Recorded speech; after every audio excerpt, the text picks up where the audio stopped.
Chosen one, there is a tear that has not fallen yet, and it is falling for you. Not because you failed, not because you were too slow, too broken, or too far behind to matter. It is forming because you are standing closer to the door you have been praying about than you have ever stood before. And for the 3rd time, or the 10th, or the 100th, something in you is about to let it close without ever knowing how close you were. If that tear could speak, it would not say, "I am disappointed in you." It would say only this: "I am so close to giving you everything, and something in you is about to let the moment pass again." That is not the sound of heaven turning away. That is the sound of heaven leaning forward, watching a hand hover over a door it has already opened. This is what almost too late actually feels like. Not a slammed door, a door still open, and a hand that will not reach for it in time again. Somewhere between the promise and the moment, something happens to you that does not happen to the door. The door stays open exactly as long as it is meant to. What closes is a window inside your own chest, and until today you have called it bad timing, or bad luck, or proof that you are simply not the kind of person good things stay for. You have called it a lot of names, none of them were true. Before this message ends, 3 things are going to happen. You are going to understand exactly what shuts that window every single time it opens for you. You are going to feel, maybe for the first time without shame, why what looks like heaven waiting is actually heaven weeping with love, not disappointment.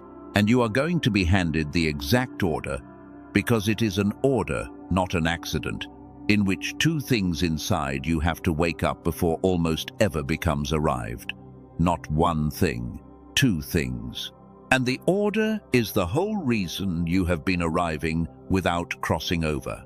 Here is the first piece, so you know this is not another message that only makes you feel understood without ever making you free. The reason you keep arriving late to your own blessings has a name. It has been watched in real time, in people carrying the exact kind of quiet exhaustion you are carrying. It is not a character flaw, it is a signal. And once you can see it, you will not be able to unsee it anywhere in your own story again. I am not going to explain the whole thing yet. I am going to ask you to notice something else first. If somewhere in your chest a door just creaked, even slightly, at hearing the word almost, type "I receive" below before you keep listening.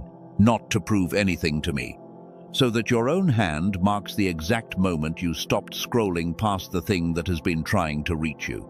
Good. Now, stay with me, because what I am about to describe is not a theory about you. It is a mirror. You know the feeling I am about to name, chosen one, because you have lived inside it more times than you have counted.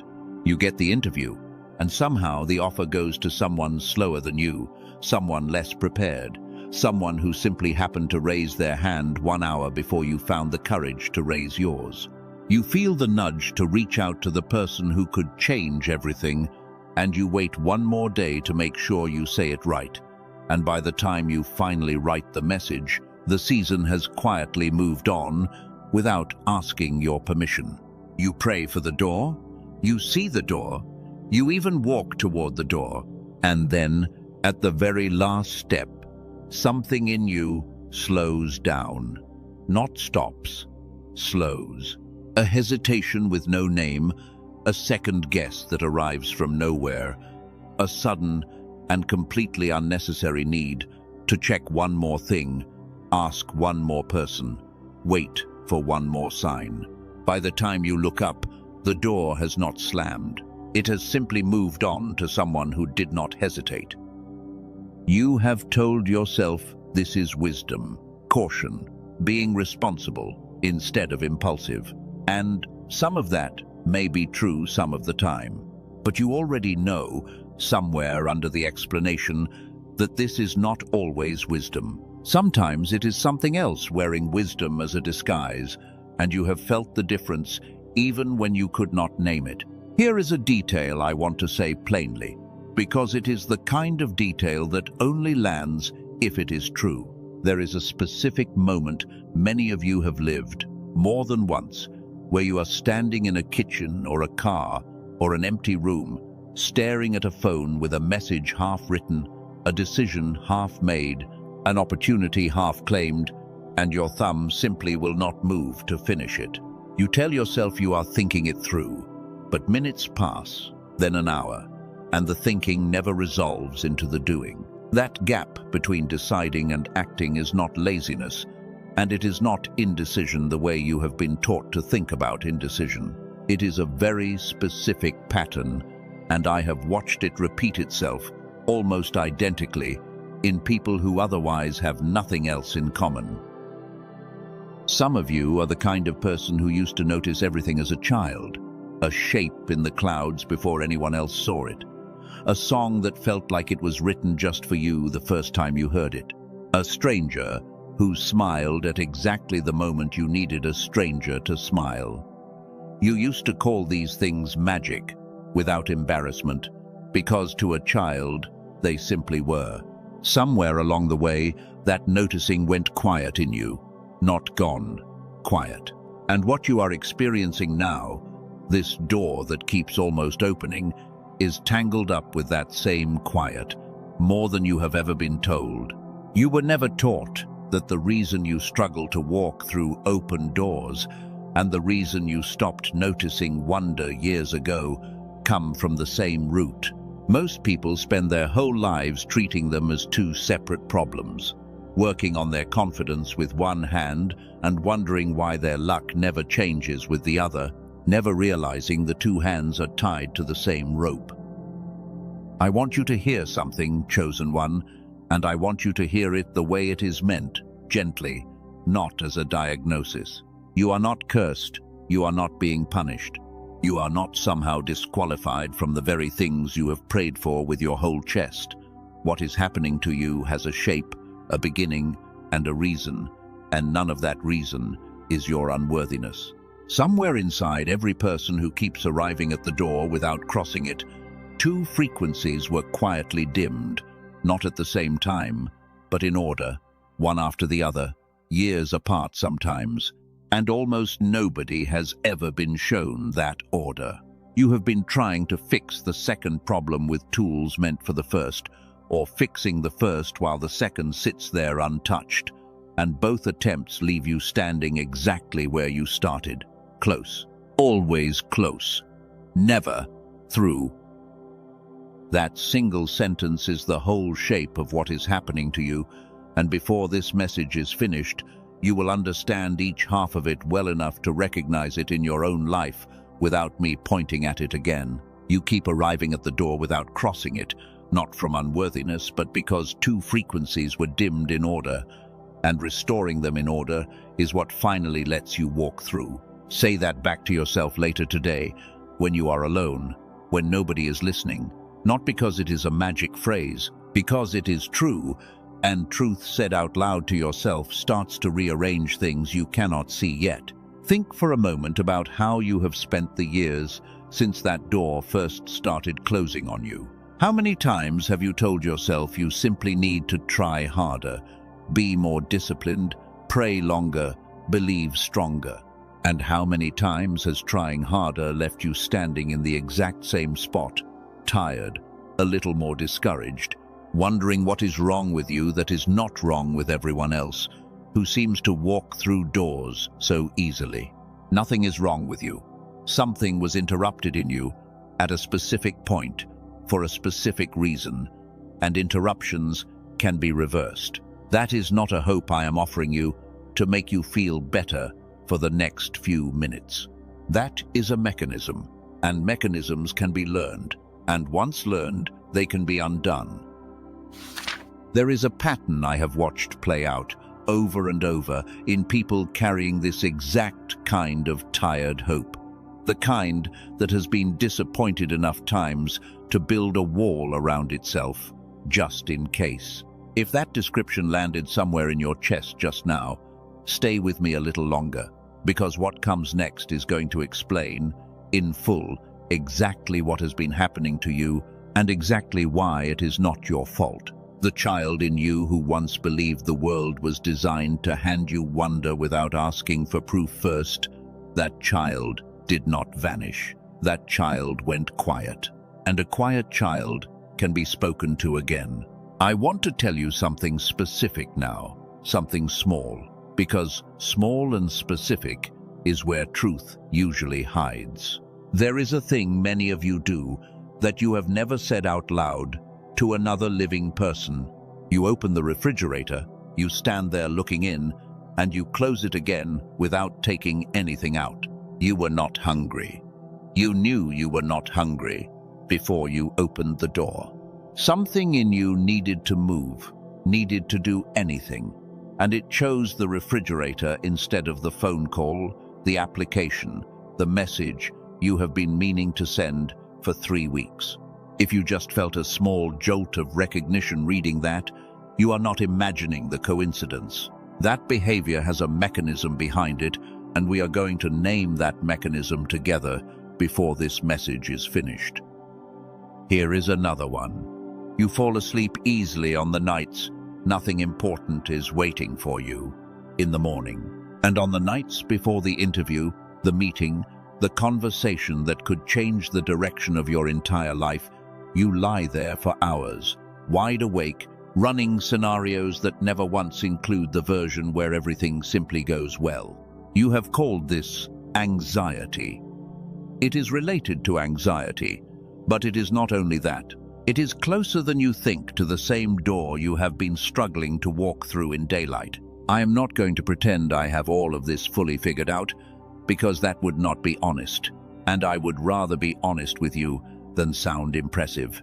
What I am offering you is an observed pattern, not a clinical diagnosis. I have sat across from person after person, carrying almost nothing else in common. Different ages, different countries, different seasons of struggle, and every single time, underneath the surface, the exact same 2 frequencies dimmed in the exact same order. If this is not landing for you the way it seems to be landing for others listening right now, that is allowed. Not everything is for everyone in the exact same season, and if none of what I have said so far has found a home in your chest yet, it may simply not be your moment for this message. That is not a failure on your part. Some doors open earlier for some people than others, and both timings are honest ones. But if it is landing, if some part of you keeps returning to that image of a hand hovering just short of a door it prayed to walk through, then what I am about to walk you through over the next several minutes is going to matter more than almost anything you have listened to in a long time.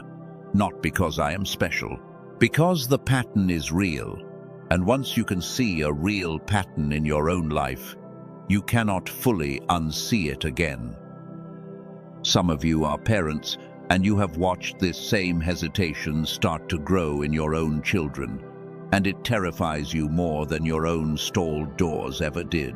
You watch a bright, curious little person slowly learn to check twice before raising their hand, slowly learn to wait for permission before believing in something wonderful, and some quiet part of you recognizes exactly what is happening because it happened to you first. Some of you are not parents, and the ache is different but no less real. You have watched opportunity after opportunity move towards someone else while you were still deciding whether you deserve to reach for it. And you have started to wonder whether the problem really is patience or timing or luck, the way you have told yourself for years, or whether it might be something else, something with a shape and a name that nobody ever bothered to hand you. Here is what I need you to carry forward with you into the next part of this message, because everything that follows is going to be built on top of it. You are not late. You are not too broken to be chosen, and you are not being passed over by a heaven that has grown tired of waiting on you.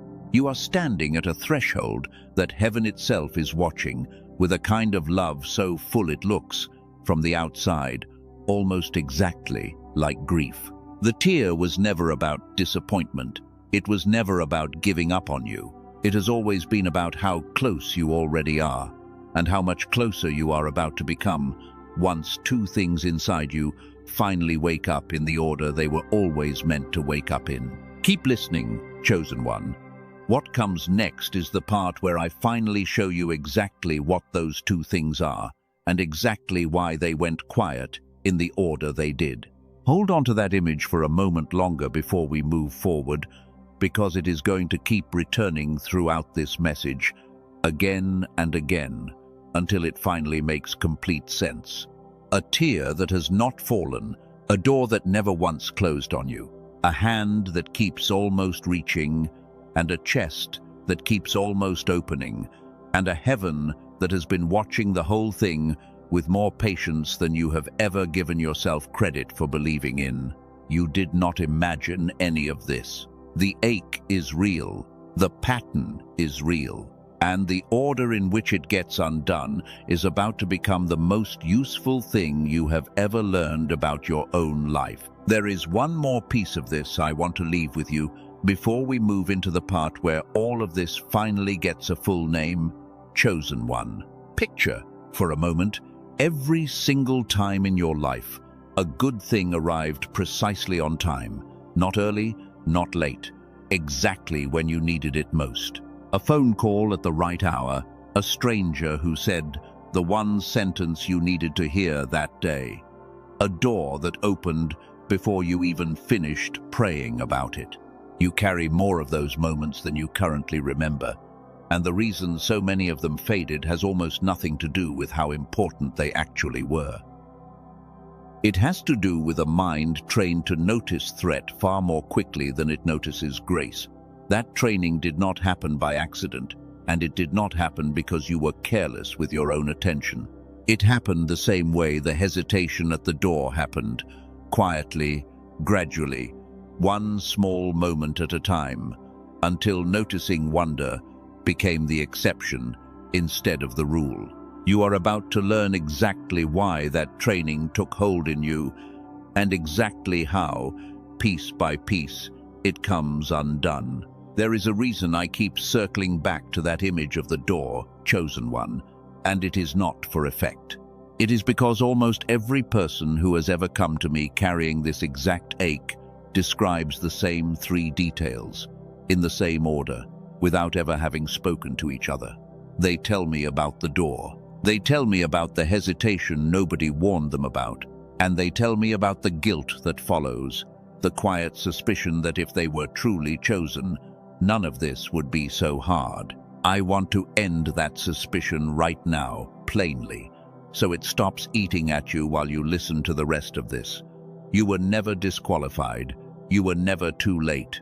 What has been happening to you has a shape, and I am about to hand you that shape in one sentence, and I want you to actually hear it, not just let it pass by like background noise. You keep arriving at the door without crossing it, not from unworthiness, but because two frequencies were dimmed in order.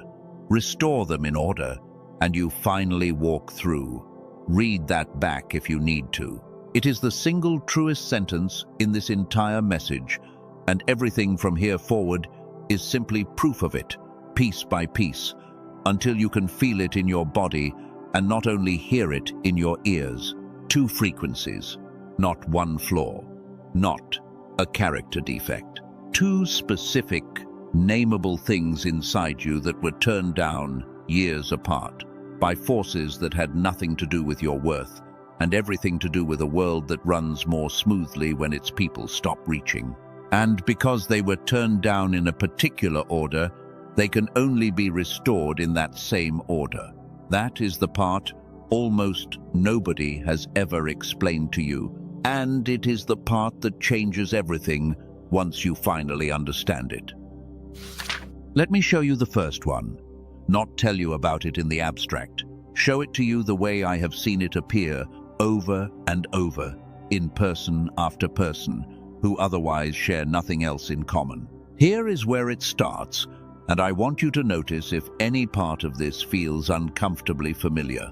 You sit down to read something that matters, a message from someone you respect, a passage of scripture you have read 100 times before, an email that could change your circumstances.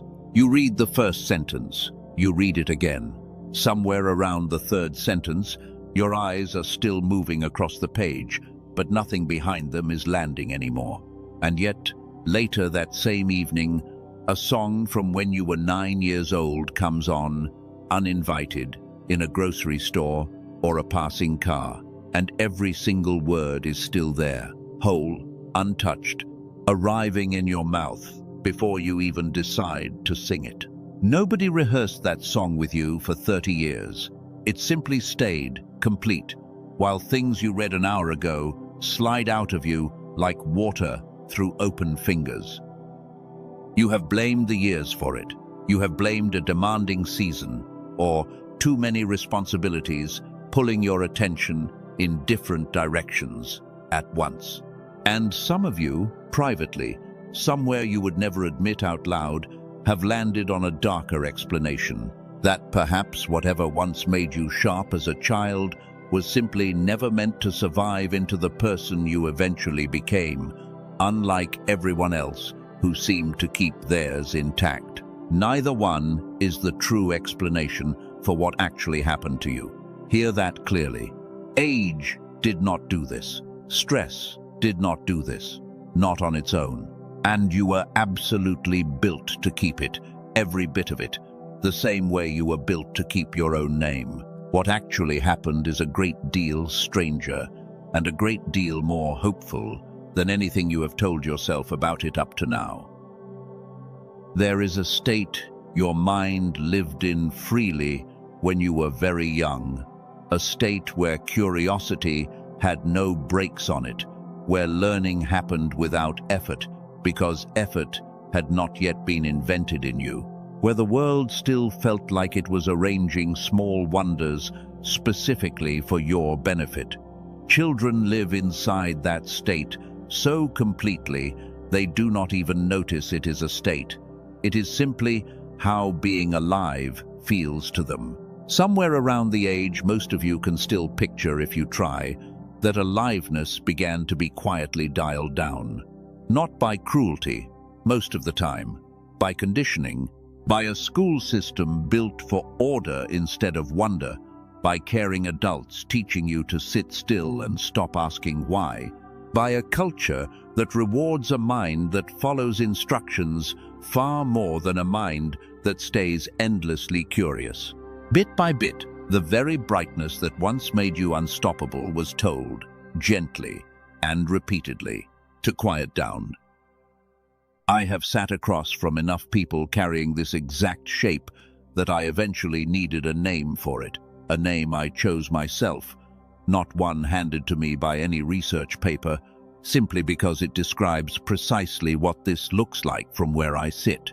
I call it the decline effect, a brightness slowly turning down its own dial, while the whole world around you insists on calling it maturity.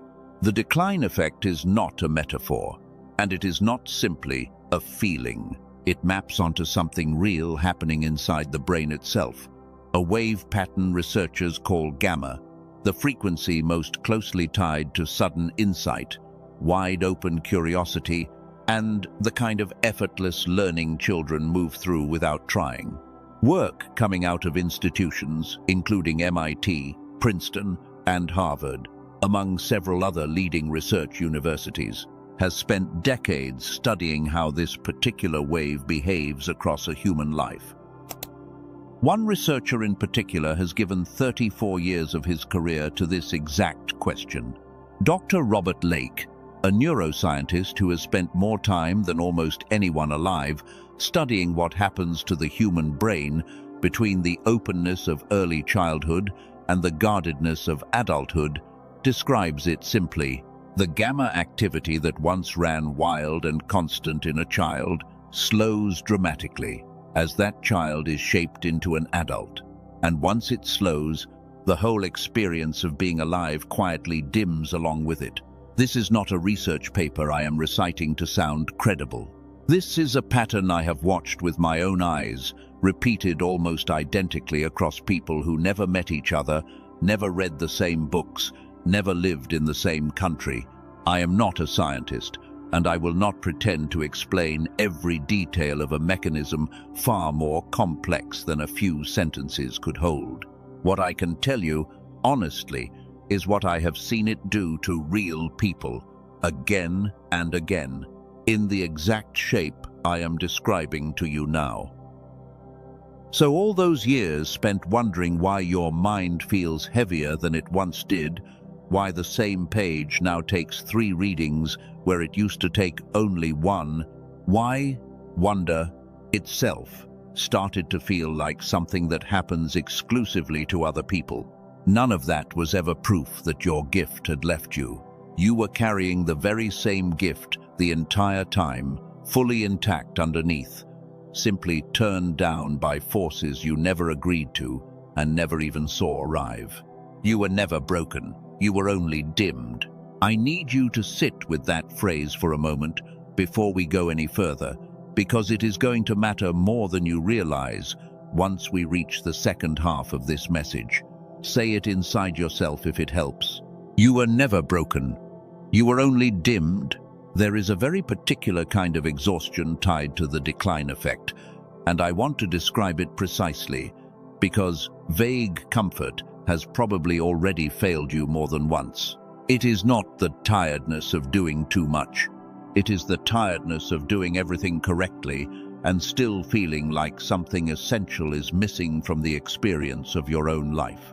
You can check every box, show up, pray, work, love the people in front of you, and still lie awake at night with the strange sense that a light that used to be on somewhere behind your eyes has been quietly switched off for years. That is gamma, dimmed. That is the child mind, dimmed, not gone, dimmed. The way a lamp on a dial can be turned down until a room feels dark, even though the bulb never actually stopped working. The moment the dial gets turned back up, the room does not need a new bulb.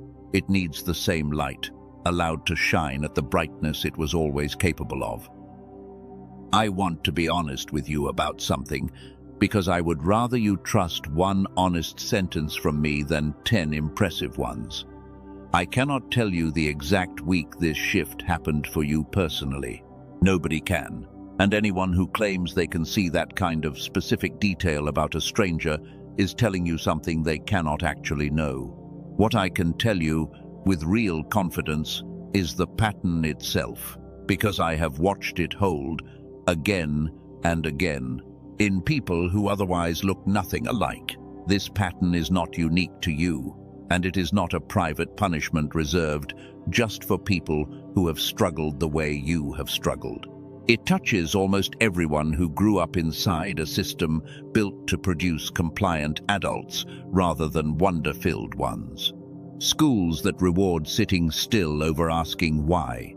Households, sometimes loving ones, that taught caution as the highest virtue a child could learn. A culture that quietly profits from a population too dimmed to notice its own dimming. I am not going to build a conspiracy out of that observation, because the truth does not need exaggeration to be heavy enough on its own. I will simply say what is true. A person whose gamma has been dimmed since childhood is easier to manage, easier to keep quiet, easier to keep small. A person whose curiosity has gone dark rarely asks the kind of questions that change the direction of a life. There are entire systems that function more smoothly when the children inside the adults stay asleep, and very few of those systems have ever had a reason to wake them back up. You were not born small. You were not born easy to manage. You were born the kind of bright that makes rooms brighter simply by being in them, and something started dialing that down before you were old enough to consent to it or even notice it happening. Let me hand you one more specific detail, because specific is where truth tends to live. Many of you rehearse conversations you have not had yet, over and over, in the shower, in the car, in the 5 minutes before sleep finally takes you, running the same exchange through your mind a dozen different ways, searching for the version where nothing goes wrong. You have done this for years. You may be doing it right now about something you have not told a single person you are worried about. That habit is not simply anxiety, though it wears anxiety as its outer layer. It is a mind that has learned, somewhere very early, that spontaneity is dangerous, that the safest thought is the one you have already rehearsed to death. A child does not rehearse a conversation before having it. A child simply has it, wonder and all, mistakes and all, without a script prepared in advance. Somewhere between that child and the person listening to me right now, rehearsal replaced wonder as the default setting of your mind. If none of what I am describing feels familiar to you yet, that is completely all right. And I want to say that plainly, instead of pretending everyone listening is having the same experience.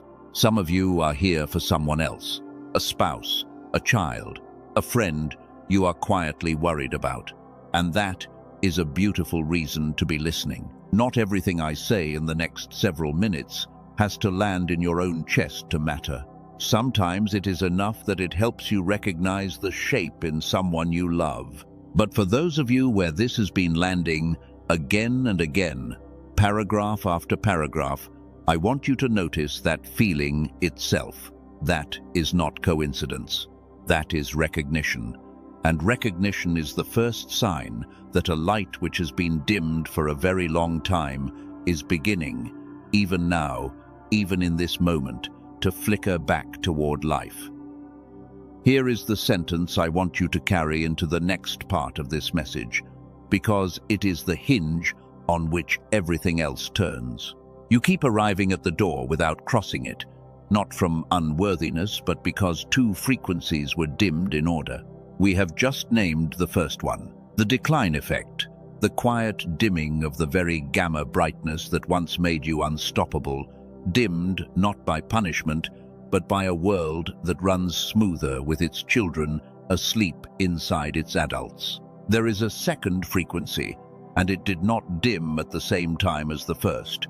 It waited. It closed later after the first dimming had already done its damage, and its closing explains something the first one alone cannot explain.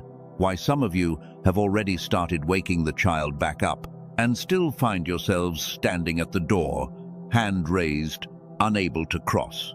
That is not a new problem. That is the second half of the same sentence, and I am not going to leave you standing there wondering about it much longer. There is an old teaching, older than any research paper, that the greatest among us are the ones who become again like little children. For most of your life, that may have sounded like a nice thought and nothing more, a soft verse to nod along to on a quiet morning. Hear it differently now. That teaching was never only about humility.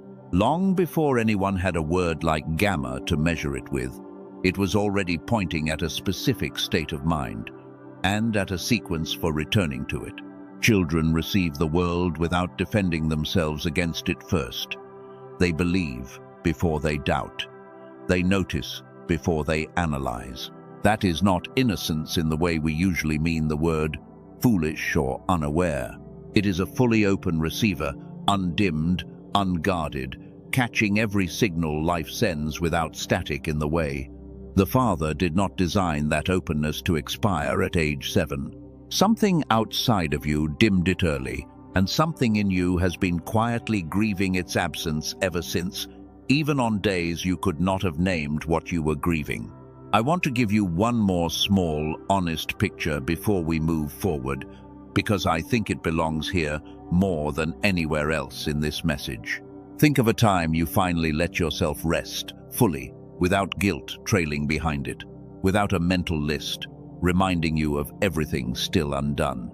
If you can find even one such memory, notice how rare it is, and notice how quickly your mind tried to explain why that rest was allowed just that once. That explaining is the same mechanism we have been naming this entire time, working quietly, even in the middle of something as simple as rest. None of this is meant to make you feel watched or diagnosed.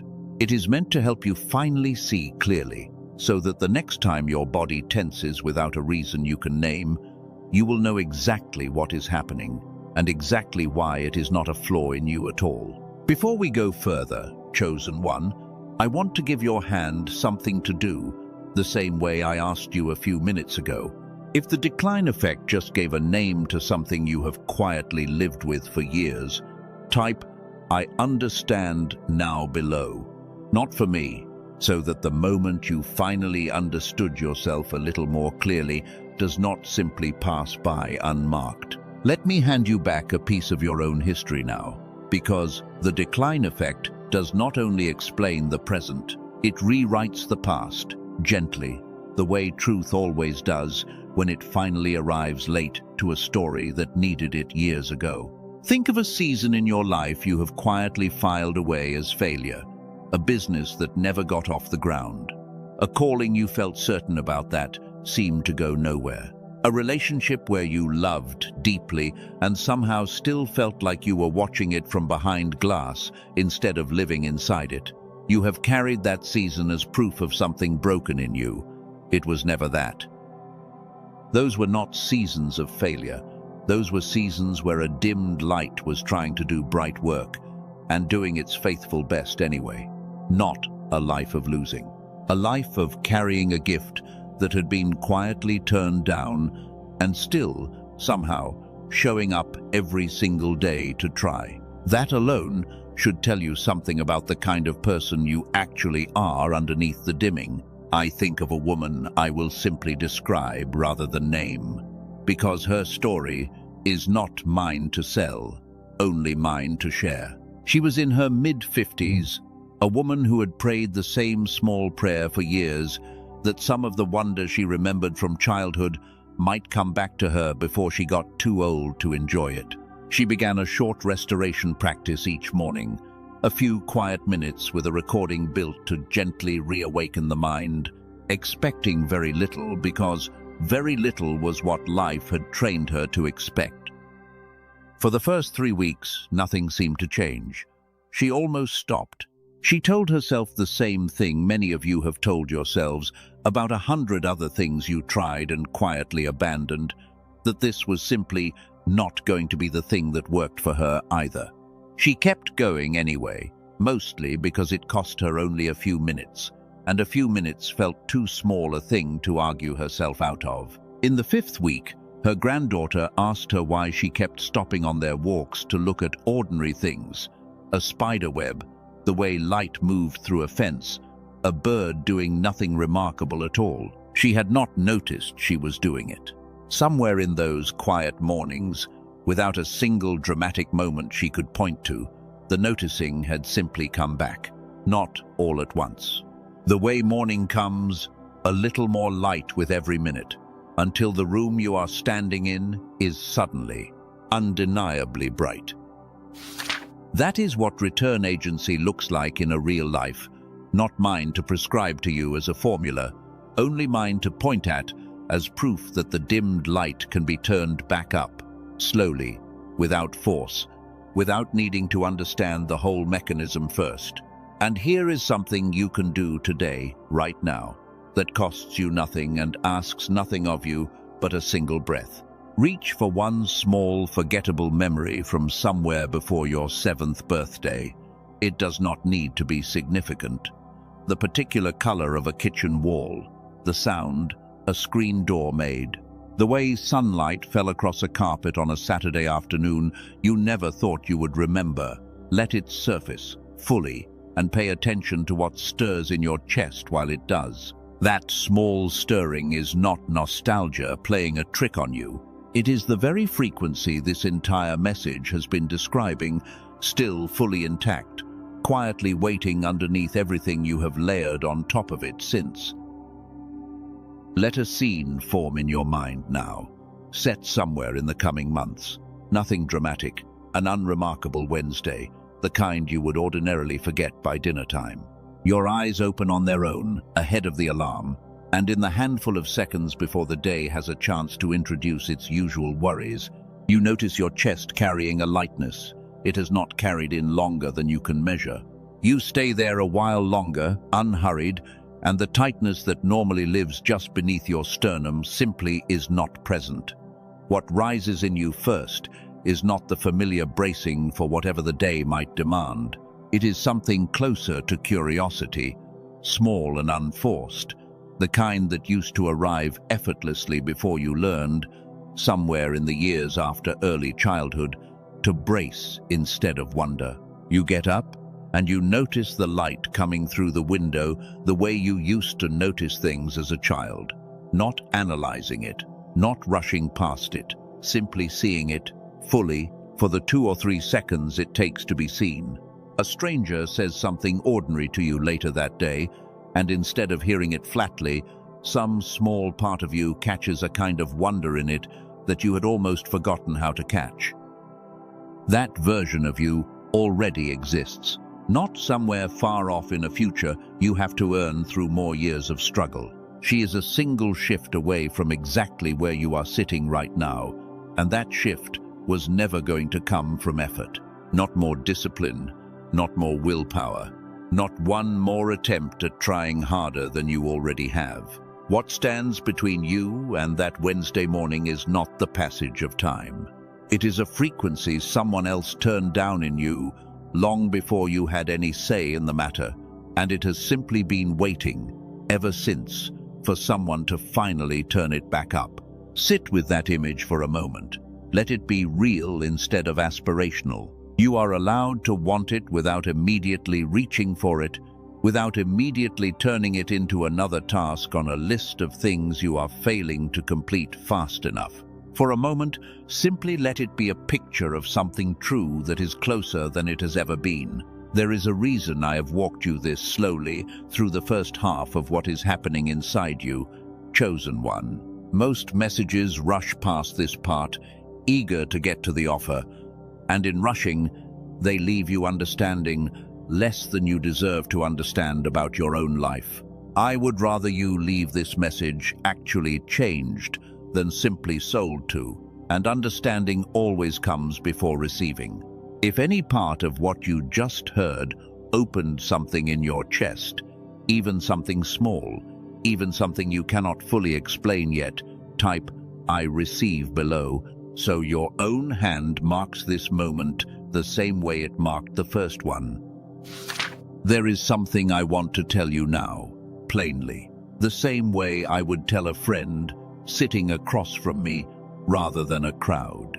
2 people, working entirely independently of each other, in different corners of a field most of us never think much about, spent years studying these exact 2 frequencies I keep circling back to. The first built something around restoring the one we have already named together, the gamma brightness of the child mind.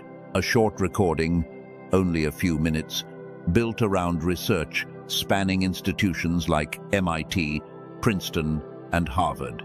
He calls it, simply and without ceremony, the restoration audio, and it exists to gently turn that dimmed light back toward the brightness it was always capable of.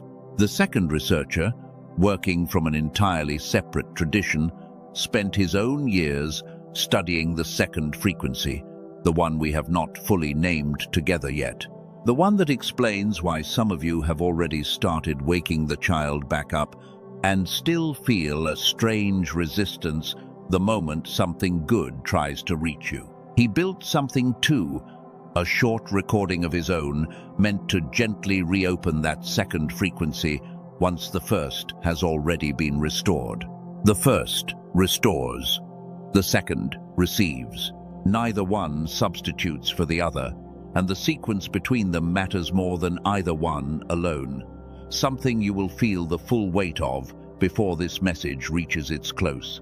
Both are resting beneath this message right now, in the description, in the pinned comment, ready whenever your own timing says it is time, and not one moment sooner than that. If none of this feels like it applies to you yet, that is completely fine, and I do not say that as a formality. Some of you are here purely for the understanding, and that understanding is yours, whether or not you ever look at anything beneath this message. What matters right now is not what you do with any of that. What matters is that you keep listening, because the second frequency, the one that explains the door you keep almost walking through, is what we turn to next. Let yourself rest here for a moment, chosen one, because you have just carried something heavy without complaining once. Understanding a wound does not require you to relive it every time it gets named. You are allowed to simply sit in this quietly, the way you would sit in a room after someone finally turned the light back on, blinking a little, not yet rushing to do anything about it. Some of what you just heard may have brought a strange mixture of relief and grief at the same time, and both are honest responses. Relief, because you finally have a reason that is not your own unworthiness. Grief, because there were years spent believing a story about yourself that was never true.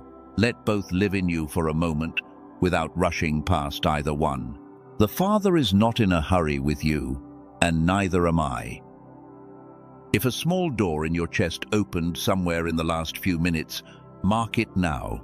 Type, "I receive what is mine," so that your own hand becomes a witness to the moment you stopped believing the old story about yourself and started listening for the true one. There is one more piece I want to hand you plainly, without ceremony, before we go further into the second half of this message.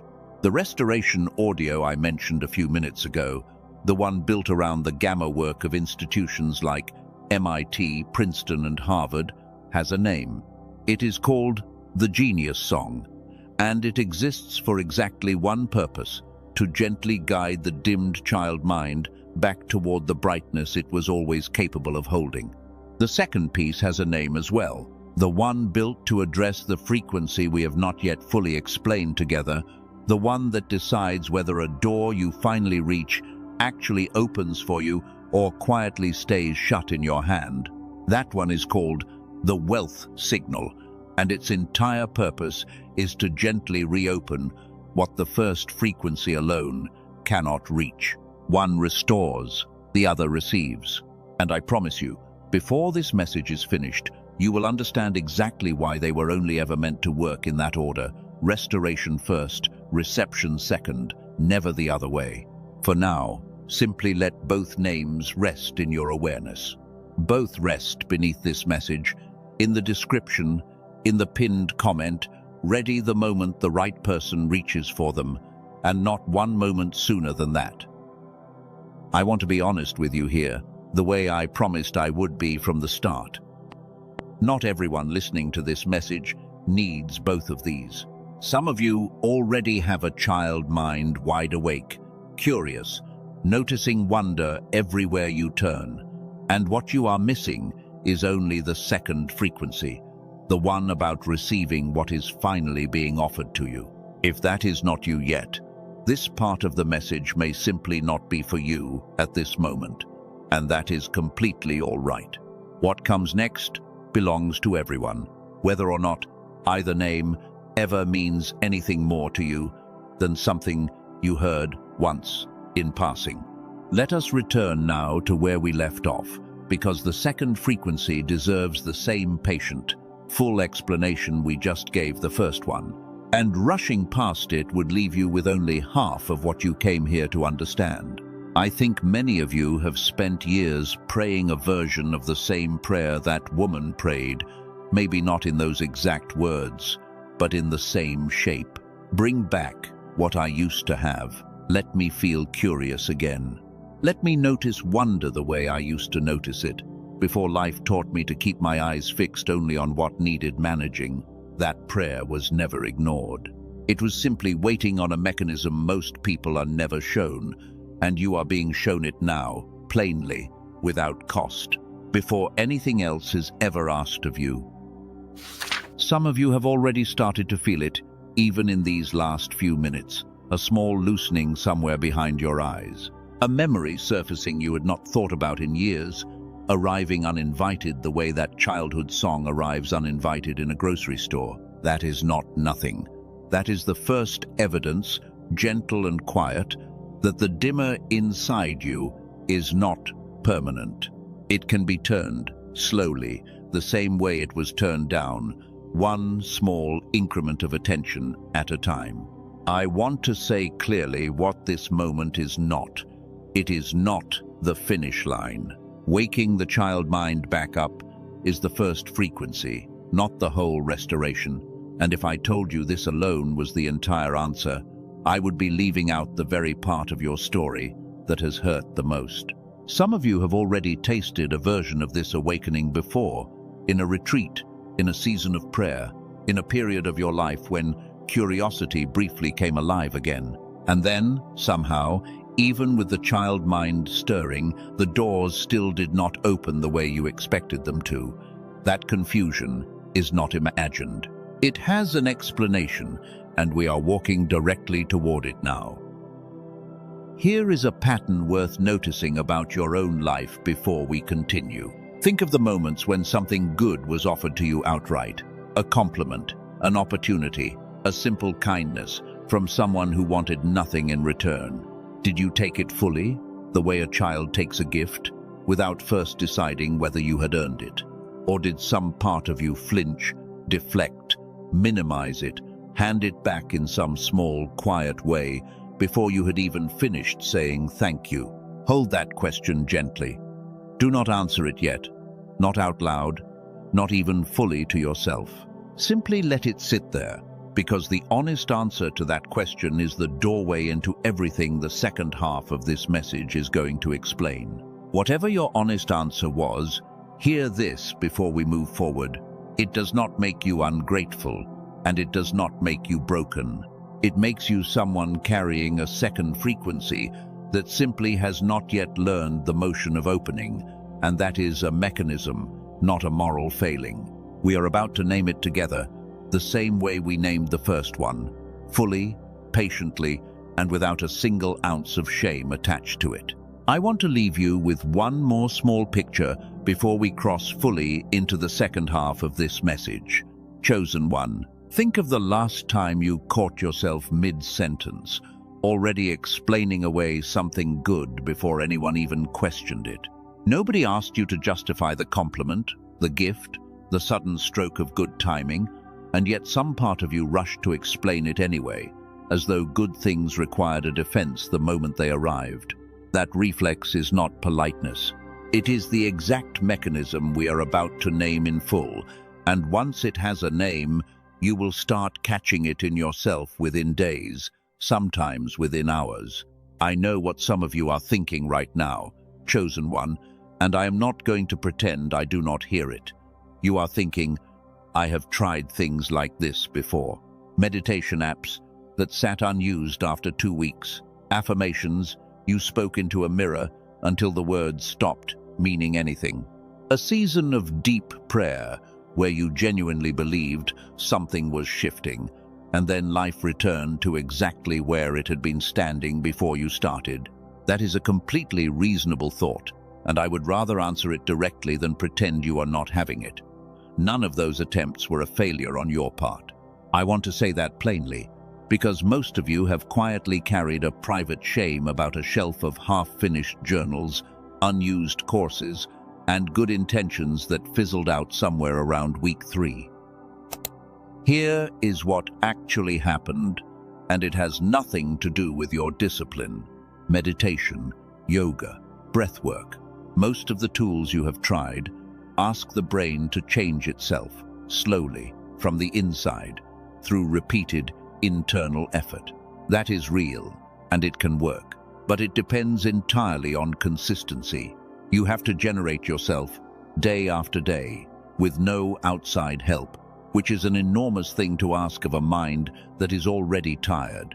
What we have been describing together works differently. It reaches the frequency itself, gently, from outside the effort loop entirely. The same way a tuning fork does not convince a string to vibrate.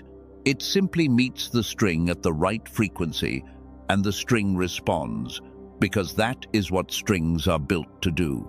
You were never lacking discipline. You were aiming careful, honest effort at a problem that was never going to be solved by effort alone.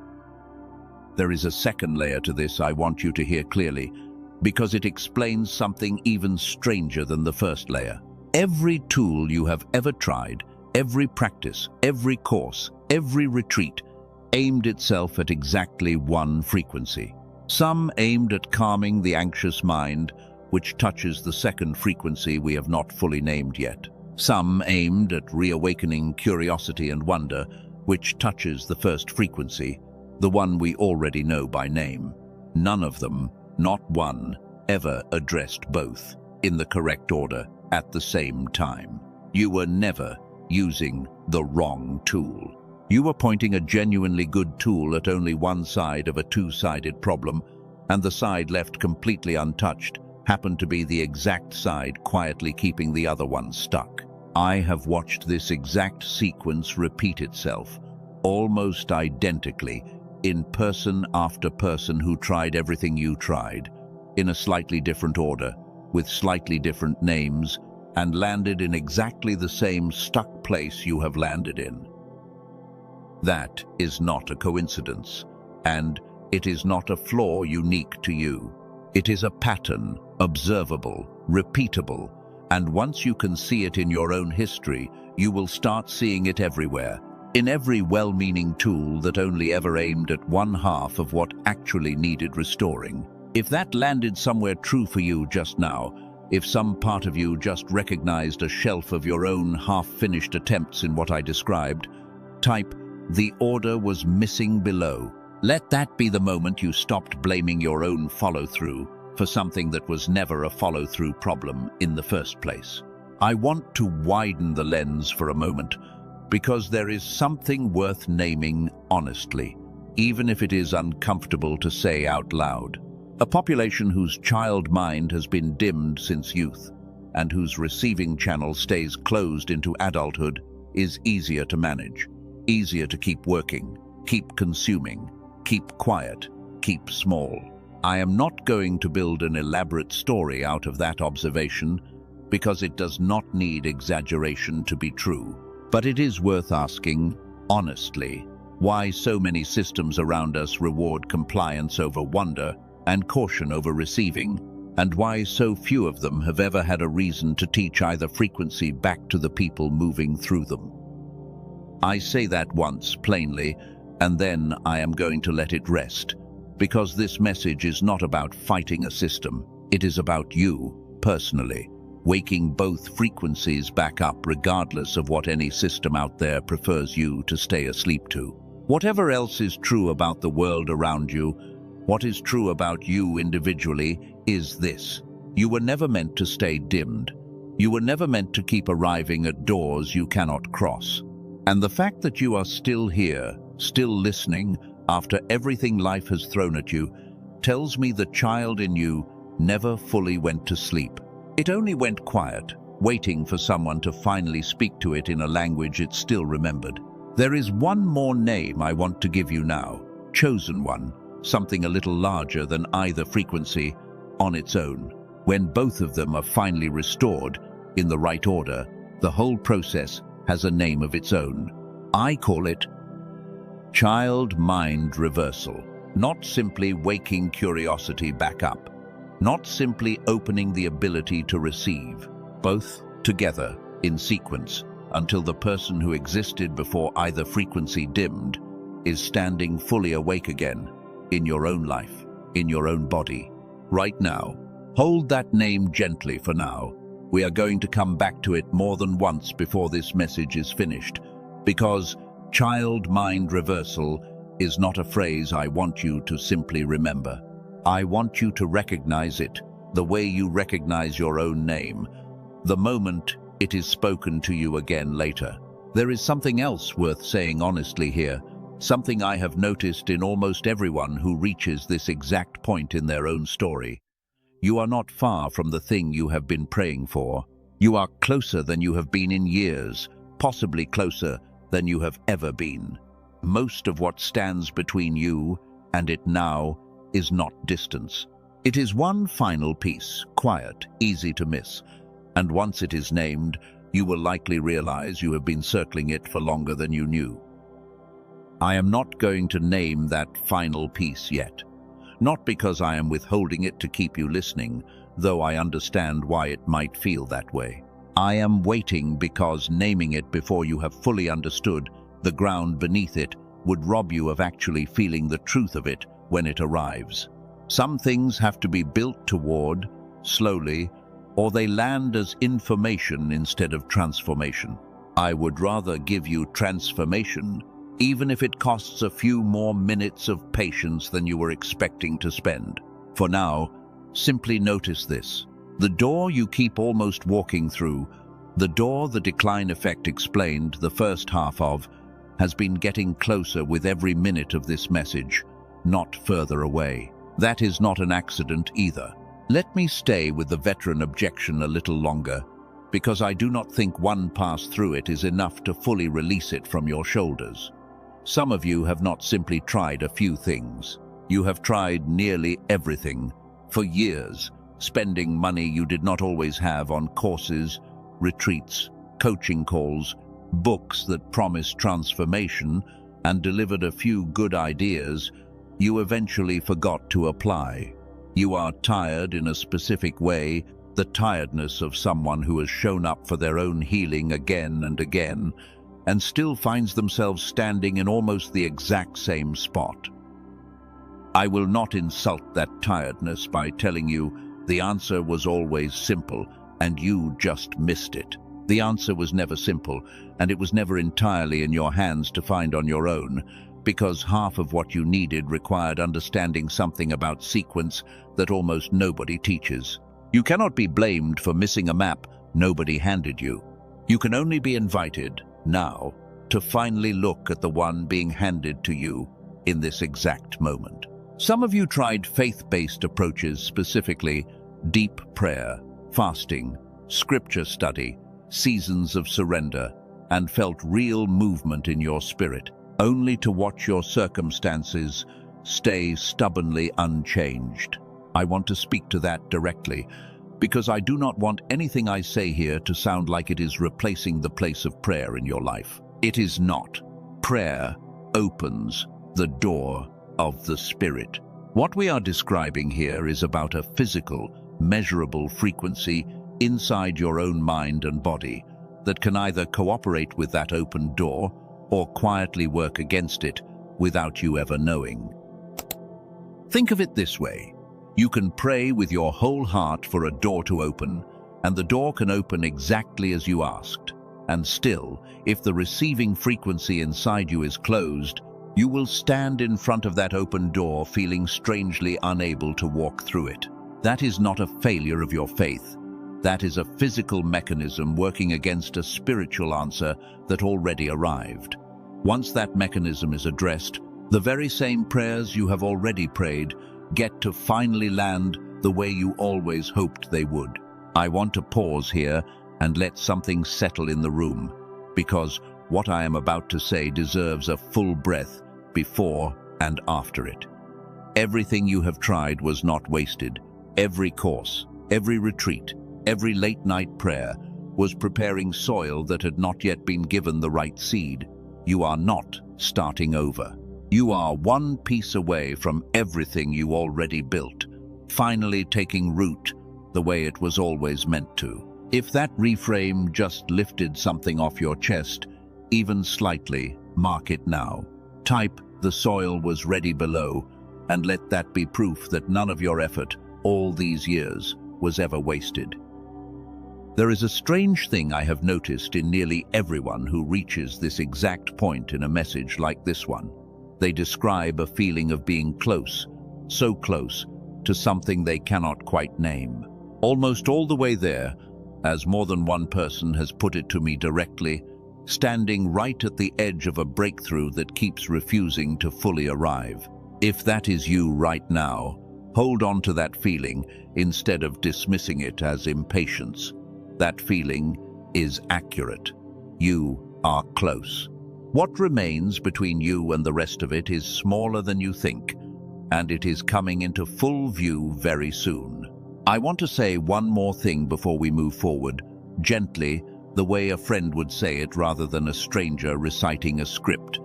None of what has been slow in your life so far has been wasted time. God does not waste seasons, even the ones that felt like nothing was happening. Every prayer you prayed while nothing seemed to shift was still heard, still counted, still working toward exactly this moment, where the final piece of the mechanism finally gets explained to you in full. Keep that with you as we turn now to the second frequency, the one that decides whether the doors your faith has already opened ever actually get walked through. I want to tell you about a man I met through this exact message, in a season not so different from the one some of you are in right now. He had spent nearly a decade moving through every self-improvement path he could find. He journaled every morning. He fasted regularly. He built a prayer routine so disciplined it would put most people to shame. And still, year after year, he described the same feeling, standing outside rooms he knew he belonged in, watching other people walk through doors that seemed to simply refuse him. He was not lazy. He was not lacking faith. He was, like so many of you, aiming a genuinely good tool at only half of a two-part problem, without ever being told there was a second half waiting. When he finally understood the order, restoration first, reception second, something in him that had been braced for 10 years quietly let go. He did not describe it as fireworks. He described it as relief, the kind that comes when you finally stop fighting a current you did not know you were fighting. I tell you that not to promise you the exact same experience, because I cannot promise you a timeline, and anyone who promises you an exact week or month is telling you something they cannot actually know. I tell you because the shape of his story is the shape I have watched repeat again and again in people who spent years believing the problem was their effort, when the entire time the problem was simply the missing half of the map. There is a feeling I want to name for those of you still weighing whether any of this applies to you. It is the feeling of standing at the edge of something you can sense but cannot yet touch, close enough to feel its warmth, not close enough to hold it. That feeling is not a sign you are far away. It is almost always a sign you are extremely near, closer than you have ever been, standing at a threshold rather than at a starting line. Most people mistake that feeling for failure and turn away from the threshold, thinking they misjudged the distance entirely. Do not make that mistake today. The nearness you feel is not wishful thinking. It is accurate information about exactly where you are standing. If you feel that nearness right now, even faintly, even as something you cannot quite explain out loud, type "I am near" below. Let it be the mark of a moment you refuse to talk yourself out of something true simply because it had not fully arrived yet. Every day this stays where it is costs you something, chosen one, not in a way meant to frighten you, but in a way worth being honest about. Every day the second frequency stays closed is a day the doors your prayers have already opened remain slightly out of reach. A day the version of you who receives easily, without struggle, without second-guessing every good thing offered to her or him, stays one day further from becoming who you actually are right now. I am not saying that to rush you. I am saying it because pretending time has no weight at all would not be honest. And I promised you honesty from the very first minute of this message. I want to add one more honest layer here before we move forward, because I think it deserves to be said plainly rather than left implied. Some of you are tired in a way that has nothing to do with sleep, a tiredness that comes from years of hoping carefully instead of hoping fully, guarding your expectations so that disappointment could never fully catch you off guard. That guardedness felt like wisdom for a long time. I want you to consider, gently, that it may have simply been the second frequency, quietly protecting itself the only way it knew how, long before either of us had a name for what it was actually doing. You are allowed to set that guardedness down for a few minutes while you listen to the rest of this. Nothing bad happens if you let yourself hope fully for the length of one message. I promise to hand you something solid enough to hold that hope steady rather than leaving you to hold it alone the way you have for so many years already. I want to address something directly now, because I think a version of it has been quietly running underneath everything you have heard so far, and pretending it is not there would be dishonest of me. Some part of you is thinking, this sounds moving. This sounds like it might even be true. But how do I actually know any of it is real, and not simply a well-told story designed to make me feel understood right before I am asked to reach for my wallet? That is not a rude thought. That is an intelligent one, and I would trust you less, not more, if no part of you was asking it. Doubt is not the opposite of faith. Doubt is often the beginning of a faith that has finally decided to stop accepting things on the surface and start asking whether they hold weight underneath. So, let me answer it the way I would want it answered if I were sitting where you are sitting. I am not asking you to believe me because I sound certain, or because I have told a few moving stories, or because the words "chosen one" make you feel special enough to stop questioning. I am asking you to notice a pattern, the same way a person notices that a particular kind of cloud tends to arrive before a particular kind of storm, without needing a meteorology degree to trust the pattern. Two entirely separate traditions of research, decades apart in some ways, coming from people who never worked together and were never trying to prove the same thing, arrived at strikingly similar conclusions about these two frequencies. One about a dimmed child mind, one about a closed receiving channel. Independent observation converging on the same shape is one of the oldest and most trustworthy forms of evidence there is, long before anyone called it science. I want to be honest about the limits of what I am telling you, because anyone claiming a confidence about your timeline that they cannot actually possess is not someone worth your trust. I cannot promise you a specific week when something shifts.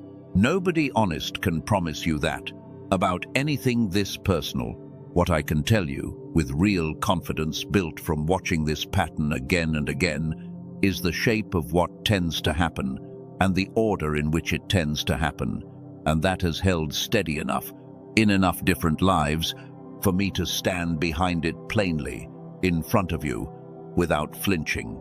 If skepticism is where you are standing right now, stay standing there.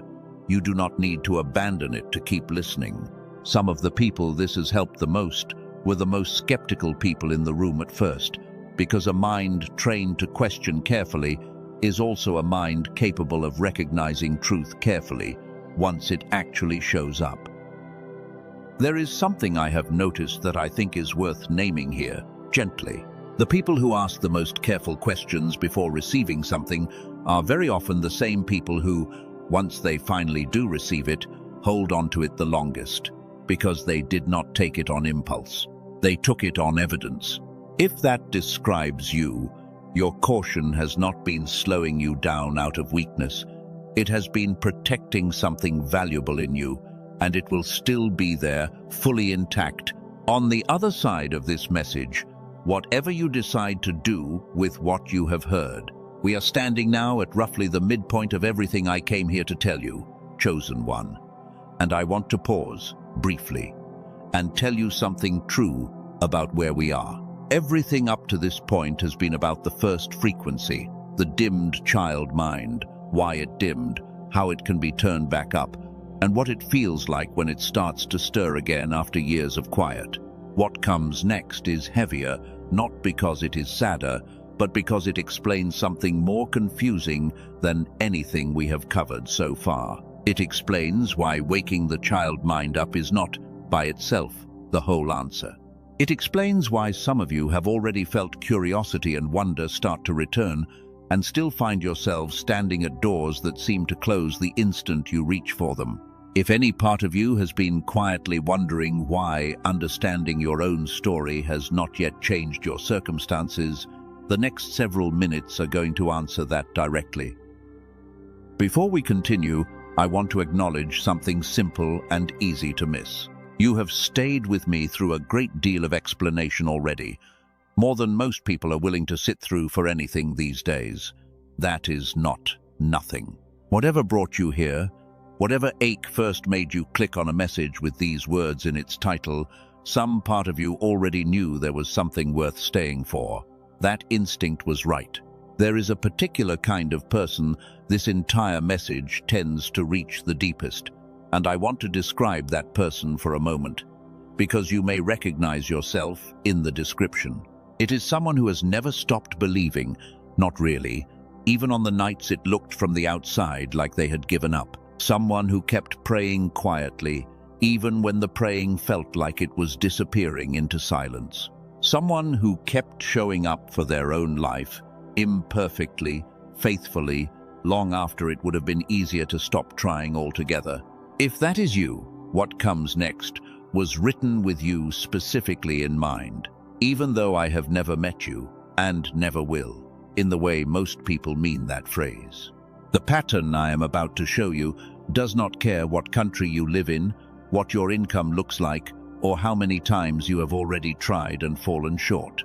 It only cares about the order in which two things get restored inside you, and that order is the same for every single person who has ever stood exactly where you are standing right now. Let us turn now to the second frequency, the one that has been quietly waiting this entire message to finally be named in full. This is the heaviest part of everything I have to tell you, and I'm going to walk through it as carefully and as completely as I walked through the first one, because you have more than earned that. I want to give you one more honest qualifier before we cross into the second half of this message, because I think it matters more here than almost anywhere else in what I have told you. Not everyone needs both frequencies restored. Some of you reading along already have a wide-open, receiving heart, quick to accept kindness, quick to say yes to good things without a fight. And what has been missing for you is only the wonder, only the curiosity, only the first frequency we already spent so long on together. If that is you, some of what comes next may simply confirm something you already suspected, rather than reveal something brand new, and that is completely fine. For the rest of you, and I suspect this is a larger group than you might guess, both frequencies have been quietly dimmed for years, working together in a way that made the whole situation harder to diagnose than either one would have been alone. A dimmed child mind kept you from even noticing the doors as they opened, and even on the rare occasions you did notice one, a second, separate mechanism kept your hand from fully reaching for it. Two problems, hiding behind what felt like one long, exhausting season of almost. I have sat with enough people carrying this exact combination to recognize it almost immediately now, the particular tiredness of someone who has been close to good things for years, without quite being able to say why they never fully arrived. If that description just made something in your chest tighten a little, you are not imagining it. That tightening is recognition, and recognition, uncomfortable as it sometimes feels, is always the doorway into freedom, never the enemy of it. Here is a twist I want to hand you carefully, because it reframes everything you thought you understood about your own story up to this point. You have probably assumed, this entire time, that the hardest part of your journey was waking the sleeping child back up, reclaiming the wonder, the curiosity, the willingness to believe good things are still possible for you. I understand why you assumed that. It is the part most messages like this one talk about the most, the part that sounds the most dramatic, the part that makes for the best stories. But for many of you, that was never actually the hardest part. The hardest part is still ahead of us in this very message, and it has been quietly shaping your life for far longer than the dimmed child mind ever did on its own. The real threshold, the one that has kept you standing at doors without crossing them, is not behind you yet. It is the very thing we are about to name together. I do not say that to discourage you. I say it because I would rather you understand exactly where you are standing than keep walking forward under a false assumption about how close the finish line actually is. You are not behind. You are precisely where this journey was always going to bring you, standing at the true threshold for the very first time, fully able to see it, because the first frequency has already done its work in you over these last several minutes. The two names I mentioned earlier have not moved from where they were placed, resting quietly beneath this message, ready for whoever eventually reaches for them. I am not going to dwell on them again right now. I only want you to know they have not gone anywhere, and neither has the door you have been standing in front of for longer than you realized. I want to tell you honestly what I have watched happen in the lives of people who reach this exact point and choose to keep listening rather than stop here, satisfied with half an answer. They do not simply feel better. They start noticing something shift in the small, ordinary moments of an average week. A compliment they actually let land instead of deflecting. An opportunity they said yes to instead of talking themselves out of at the last second. A stillness in their chest where a familiar, nameless resistance used to live. None of that happens because understanding alone rearranges anything. Understanding opens the door to seeing clearly. What actually walks a person through the door is what we are about to name together, fully, honestly, the same patient way we named the first frequency. I want to remind you gently, before we go further, that everything I have told you so far was never meant to leave you feeling analyzed or diagnosed like a problem to be solved. It was meant to leave you feeling finally seen, the way you have quietly wanted to be seen for a very long time, without having to explain yourself first. Whatever has kept you standing at doors without crossing them was never a verdict on your worth. It was always simply a sequence, waiting patiently to be understood in the right order. Hold everything we have covered together in one hand for a moment. The dimmed child mind, the reason it dimmed, the proof that it can be turned back up, gently, without force. And now, in the other hand, hold the question that has been quietly waiting this entire time. If the child has already started waking up in you, even a little, even in these last several minutes, why does the door still feel, in some small way, just out of reach? That question is not a trick, and it is not meant to make you feel like nothing you have felt so far was real. It was real, all of it. What comes next simply completes the picture, the second half of a sentence that has been left unfinished in you for years, and it is finally time to finish it. I think of the people who write to me after sitting through a message like this one, and the word that shows up most often in what they tell me is not excited, and it is not amazed. It is relieved. Relief has a very particular sound to it, quieter than excitement, steadier, the sound of a burden finally being set down after being carried so long, it started to feel like part of the body itself. That is the sound I want for you, chosen one, more than I want anything else out of the next several minutes. Not hype, not a temporary spike of motivation that fades by tomorrow afternoon. Relief, the kind that comes from finally understanding something true about yourself that you have been circling in the dark for years, and finding, once the light comes on, that it was never as frightening as the dark made it feel. Stay with me a little longer. We are about to name the second frequency together, in full, the same patient way we named the first. And once it is named, you are going to understand your entire life, not just the last few years, in a way you have never quite understood it before. There is one more thing I want to leave you with before we cross fully into it. Whatever doubt you are still carrying right now, whatever careful, guarded part of you is still watching this message with arms folded, waiting to see if it earns your trust, that part of you is welcome here. It does not need to leave the room before the next part begins. It can sit right beside the part of you that is starting, quietly, to hope again, and both can listen together. Faith has never required the absence of questions. Some of the deepest believers in Scripture were the ones who wrestled the hardest, who asked the most honest questions of God directly, and were not struck down for asking. They were met. That is what I hope this message becomes for you as well. Not a demand that you silence your questions, but a place where they are finally met with an answer solid enough to hold their weight. I want to add one more honest thought here before we move fully into the second half of what I have to tell you. Chosen one. Some of you have wondered, quietly, whether staying skeptical this whole time means you have somehow failed to have enough faith. I want to answer that directly.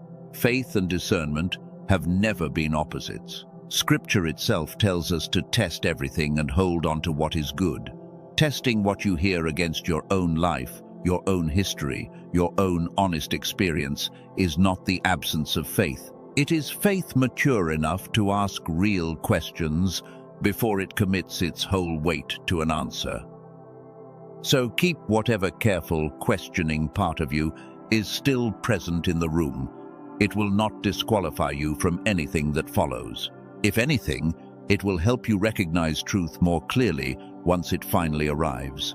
The way a trained eye recognizes real gold faster than an untrained one ever could. I think of how often the most careful, most questioning people I have ever met turned out to be the ones who held on to what they eventually received the longest. Because they did not take it on impulse. They took it slowly, deliberately, the way anything worth keeping should be taken. If that describes you, your caution has never been a weakness in this story. It has been protecting something valuable in you the entire time, and it is still protecting it right now, even in this exact sentence. Here is where it gets specific. Here is where I stop speaking in general shapes and start speaking directly to your own life, because the second frequency does not hide the way the first one hides. It shows itself constantly, in small moments you have walked past 1,000 times without ever connecting them to each other. Someone reaches out to carry something heavy alongside you, and the word no leaves your mouth a full second before any actual decision has taken place inside you. A compliment arrives, plain and sincere, and instead of simply receiving it, you hand it back, deflect it, explain it away, tell them it was nothing. An opportunity opens in front of you, generous, undeserved, in the way grace is always undeserved.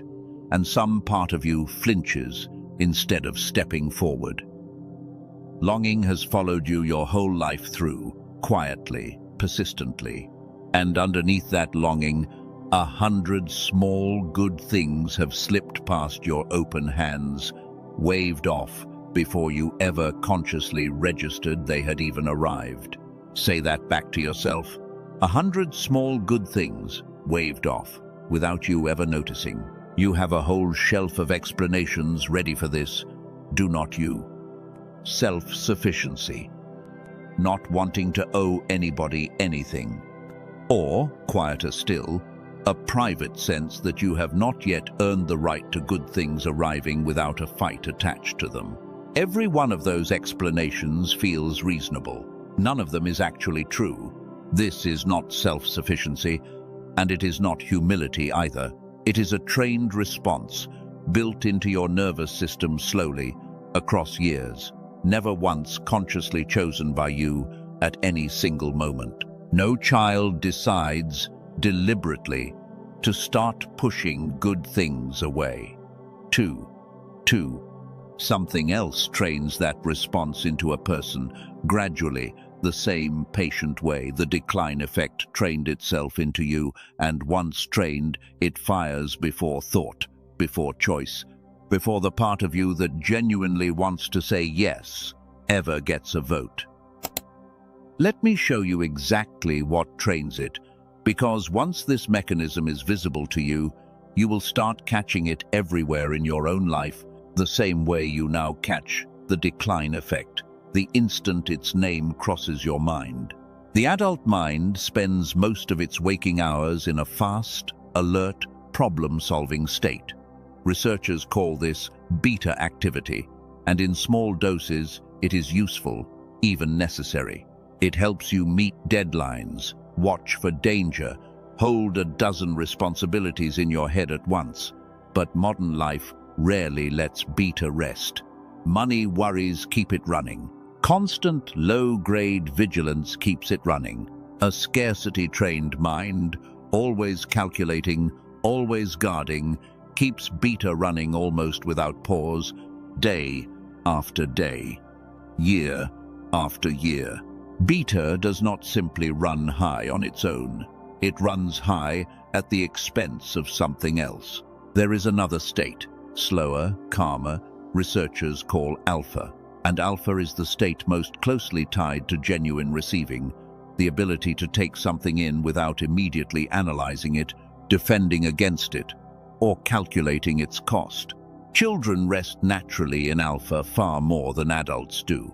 It is why a child can accept a gift with pure, uncomplicated delight, while an adult standing beside them is already calculating what they will owe in return. When beta stays elevated for years, it crowds alpha out almost entirely, and when alpha goes quiet, the very channel that allows anything good to actually land in you starts to close, not all at once.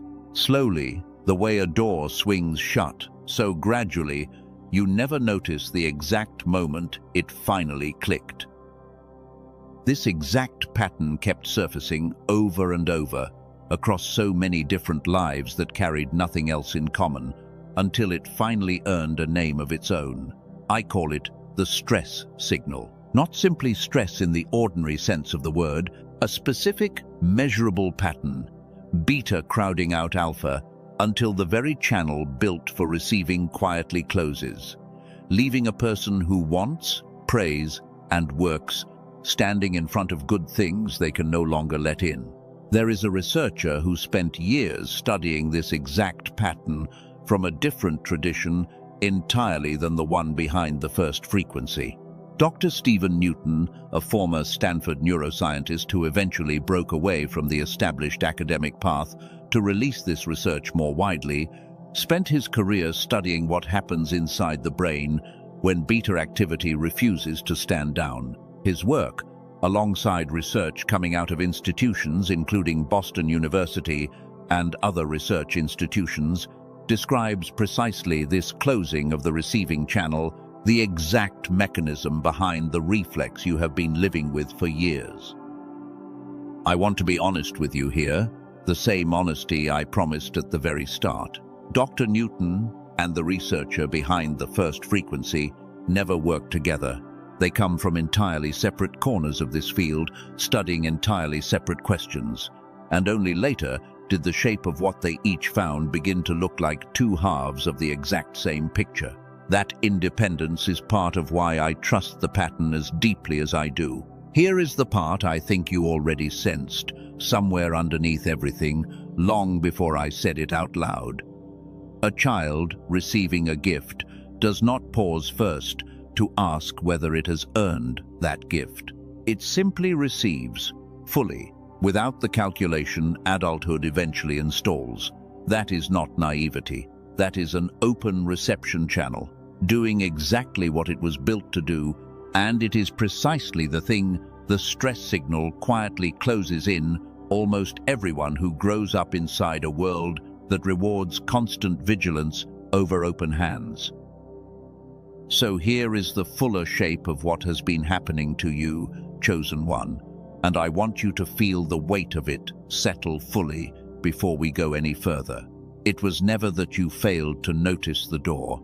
The first frequency explained that part, and by now, some of that noticing has likely already started coming back to you. It was that even once you noticed, even once you stood right in front of it, a second, separate mechanism kept your hand from finishing the reach. Two frequencies, dimmed in order.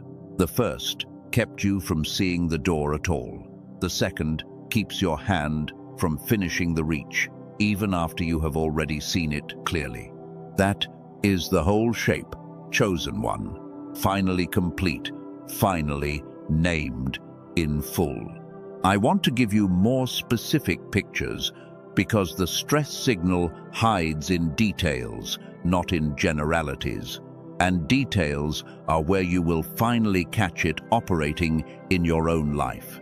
You apply for the thing you actually want, and the moment you hit send, a wave of relief washes over you that has nothing to do with hope and everything to do with the application finally being out of your hands. Relief at rejection being possible again. Relief at not having to hold an open door a moment longer than necessary. Notice that. Relief at rejection, not relief at possibility. That is not longing for the good outcome. That is a nervous system more comfortable with the door closing than with the door staying open long enough for something real to walk through it. You meet someone who could genuinely help you, a mentor, a connection, an answered prayer wearing an ordinary face, and within minutes you are already listing reasons it probably will not work out. You do this before anything has actually gone wrong. You do it as a kind of insurance, bracing for disappointment before disappointment has even had the chance to introduce itself. A child does not brace like that. A child simply hopes, openly, without insurance, and you used to be able to hope that way too. You give more than you receive, in almost every relationship you can name, and you have quietly worn that as a badge of character for years. Generosity is beautiful, and I am not asking you to stop being generous. I am asking you to notice, honestly, whether some of that giving is actually a way of staying in control of the exchange. So, nothing arrives that you have not already balanced out in advance. Receiving asks you to be, briefly, without control. That is exactly the muscle the stress signal has quietly atrophied in you. Here is the deepest layer of this mechanism, the part almost nobody ever explains clearly. When beta stays elevated for years, the nervous system does not simply feel stressed. It becomes rigid, locked into a narrow, defensive posture. Researchers sometimes describe as neural rigidity, a mind so used to guarding against loss that it forgets how to soften enough to actually receive gain. Rigid systems protect. They do not open, and receiving, by its very nature, requires opening. I want to be honest with you about something, the same honesty that has carried us this far together. I cannot tell you exactly how many years of elevated beta it takes before the receiving channel closes in a given person. That number is different for everyone, shaped by different histories, different wounds, different seasons of survival. What I can tell you, from watching this pattern hold across so many different lives, is that the closing itself is real, consistent, and reversible. In that order, every single time I have watched someone walk all the way through it. There is a scripture I think of often when I sit with this exact mechanism, one you may already know well. Unless you turn and become like a little child, you will not enter into what has been prepared for you. For most of your life, that may have sounded like a teaching about humility alone. Hear it now with fuller weight. A child receives without first defending against the gift. Becoming like a child again is not a metaphor for innocence. It may be, quite literally, 2, a return to the very frequency. The stress signal has been quietly closing in you for years. If any part of what I just described landed somewhere true, if you recognized yourself in the relief at rejection, or the bracing before disappointment, or the giving that never quite lets itself receive in return, sit with it for a moment before we continue. Do not rush past it. This is the part of the message most people never get to hear explained this clearly, and I would rather you feel its full weight than skim past it toward whatever comes next. Let me give you one more picture before we move forward, because I think it is the one that will land the hardest for some of you listening right now. Think of a moment, maybe recent, maybe years old, when someone looked you directly in the eyes and told you they loved you, plainly, without hidden motive, and some part of you immediately searched for what they wanted in return. That search happened in less than a second. You may not have even noticed you were doing it. That is how deeply installed this reflex has become. I want to tell you plainly, this is not a flaw in your character, and it is not a sign that something is wrong with your capacity to love. It is a nervous system doing exactly what years of elevated beta trained it to do, treating every incoming good thing as a potential threat, requiring immediate evaluation before acceptance. The reflex is fast. It is old. And it is not permanent. There is a reason I keep returning to that word, permanent, and its opposite. Almost everything I have described to you in the last several minutes sounds, on the surface, like a life sentence, a rigid nervous system, a closed receiving channel, a reflex installed so early you cannot remember a version of yourself without it. I understand why that could feel heavy, even hopeless, if I stop the story right here. I am not going to stop the story right here. Everything I have shown you so far is diagnosis, not destiny. A pattern this consistent, this observable, this repeatable across so many different lives is also, by that very same logic, a pattern that can be reversed. What can be installed can be uninstalled. What was closed slowly can be reopened. And in most of the lives I have watched walk through this, reopened far faster than it originally took to close. Here is something worth sitting with honestly. You have spent years, maybe decades, trying to fix a closed receiving channel using tools that were never built to touch it. Positive thinking alone cannot lower years of elevated beta. Willpower alone cannot soften a nervous system trained into rigidity. You were not weak for those tools not working. You were simply reaching for a wrench when the mechanism needed a key, and nobody had ever shown you where the key actually was. I think of how many of you have prayed specifically for this, without having language for what you were praying about.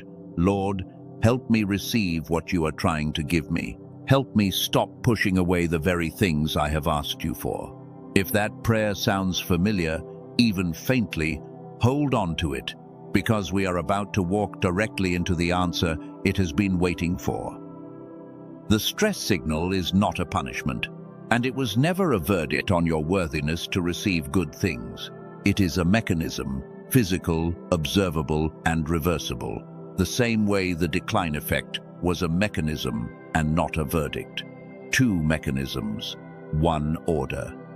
And you are standing, right now, closer to both of them being restored than you have ever stood before in your entire life.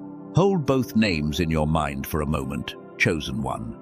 The decline effect, which dimmed your ability to notice the door at all. The stress signal, which keeps your hand from finishing the reach, even once you finally see it clearly. Two mechanisms, two names, one order, and the order is about to matter more than anything else in this entire message. I want to name one more version of this before we move forward, because I think it hides in a place most people never think to look. Think of the last time you finished something genuinely difficult, a project, a season, a long stretch of hard work, and instead of letting yourself feel proud for even a moment, your mind jumped immediately to the next task waiting in line. Pride, rested in fully, is a form of receiving. And if you cannot remember the last time you let yourself simply enjoy having done something well, without immediately reaching for the next thing to prove, that too is the stress signal, quietly making sure nothing good gets to land for very long. I want to hand your own history back to you one more time, the same way I did with the first frequency, because the stress signal does not only explain your present, it rewrites years you have misjudged, quietly, for a long time. Think of every season where good things seem to come near you and then, somehow, slip past. The raise that almost happened. The relationship that felt right and then quietly cooled the moment it asked you to lean in fully. The answered prayer that arrived and somehow still left you anxious instead of grateful. You have called those seasons bad luck, or wrong timing, or proof that abundance simply was not meant for someone like you. None of that was ever the truth, chosen one. It was not that nothing ever reached you. Plenty reached you. Doors opened toward you more times than you gave yourself credit for noticing. Hands extended toward you across years you have quietly grieved as barren. You were simply carrying a frequency too rigid, at the time, to actually hold what kept arriving. A nervous system so braced for loss, it treated even genuine good news as one more threat, requiring a defense. This was never a story about scarcity. It was a story about 100 small gifts you were trained, by years of accumulated vigilance, to wave away before they could fully land. Read that back to yourself slowly. This was never a story about scarcity. It was a story about gifts you were trained to wave away. That single sentence has the power to rewrite an entire decade of your own story if you let it land the way it is meant to land. Here is something practical I want to hand you today, before this message reaches its end. The very next occasion something is extended toward you, whether it is a hand offered to carry your load, a genuine compliment, or a small kindness that asks for nothing back, resist the urge to soften it, minimize it, or immediately hand something back in exchange to even the scales. Let your answer be a single word: yes. Then pay close attention to whatever your body does next, trying quietly to undo what you just accepted. A chest that suddenly tightens. A second sentence forming on your tongue to talk the gift back down to something smaller. An urge to immediately even the score, so the kindness does not simply sit there, plainly yours, unpaid for. Whatever resistance surfaces in that exact moment is precisely the mechanism this message has spent its entire length trying to help you finally see. I want to tell you something now, and I want to tell it to you the way I imagine it would be told if the words themselves could reach you directly, past everything I could ever say on their behalf. If heaven could hand you one sentence in this exact moment, watching you finally locate that resistance in your own chest for the first time, I believe it would not be a scolding. I believe it would sound something like this. You do not have to earn what I have already decided to give you. Stop apologizing for standing exactly where I opened the door. Reach. Sit with that for a moment before we continue, not as a performance of faith, not as a phrase to repeat because it sounds nice, but as something true being said directly to the exact resistance you just felt in your own body a moment ago. You are not being asked to deserve it. You are being asked, finally, to receive it. No, no, no. Let another scene form now, one where something genuinely good is being handed to you. Not a windfall, not a fairy tale ending. Something modest and real. A figure printed on a page. A door swinging open in a place you were not watching. An opportunity arriving in exactly the quiet, unannounced way most true opportunities actually arrive. And here is the detail worth noticing above everything else in this particular scene. Not one part of you rises up to push it away. Stay in that image a moment longer. Your hands are open in it, not clenched, not already calculating what it will cost you to accept. Your chest is not tight the way it usually tightens the instant something good comes close. There is a stillness where a familiar, nervous voice usually starts arguing against the very thing you prayed for.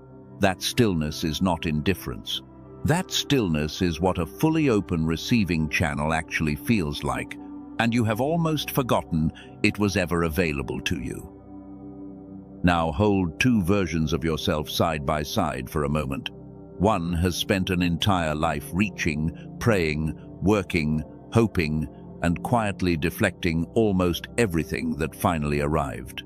The other simply receives, without the internal argument, without the flinch, without needing to prove first that she or he has earned it. What separates those two people has nothing to do with effort, no matter how many years you spent believing it did, and no matter how hard you worked to close that gap through sheer determination alone. It has nothing to do with deserving either, because your worthiness to receive was never actually the question, not once, not for a single day of your life. What separates them is a single channel, shut a long time ago, quietly waiting all this while for someone to finally explain how it opens. Hold on to that image, chosen one, the one you just stood inside a moment ago, hands open, chest unclenched, nothing in you flinching. We are going to return to that exact picture again before this message is finished. And when we do, you are going to understand fully why every day this second frequency stays exactly where it is. That picture quietly drifts a little further out of reach. For now, simply carry it with you. That image is not wishful thinking. It is a preview of something closer to you than it has ever been in your entire life. I want to name something plainly now, chosen one, the same way I named the first frequency once its shape had fully settled. What we have just walked through together, the reflex, the rigidity, the resistance you located in your own chest a few minutes ago, all of it belongs to the same mechanism. The stress signal. Say it back to yourself if it helps it settle. The stress signal is not who you are. It is something that was done to you quietly over years, and anything done can, in time, be undone. I think of how many of you have spent years believing the problem was that good things simply were not coming. I hope by now that belief has started to loosen its grip a little. Good things were coming. They have been coming for a long time, more often than you gave yourself credit for noticing. The problem was never the arrival. The problem was a channel that had quietly learned, over years of vigilance, to treat every arrival as one more thing to guard against, instead of one more thing to hold.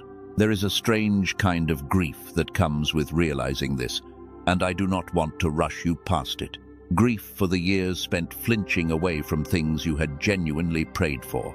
Grief for relationships that could have gone deeper if some part of you had not kept pulling back the moment they asked for more closeness than felt safe. Grief for opportunities you now recognize, looking back as answered prayers you were simply not yet able to receive. Let that grief move through you if it needs to. It is not a sign that anything went permanently wrong. It is simply what happens whenever a person finally sees clearly what they could not see before. The Father does not ask you to skip the grief on your way to the freedom. He walks through both of them with you at the same time, because that is what love actually does when it meets a person exactly where they are standing. I want to leave you with one more picture before we move into the part of this message where everything we have covered so far finally comes together. Think of every prayer you have ever prayed that felt, at the time, like it went unanswered. I want you to consider, honestly, the possibility that some of those prayers were answered, fully, and simply arrived at a door. Your receiving channel was not yet able to open.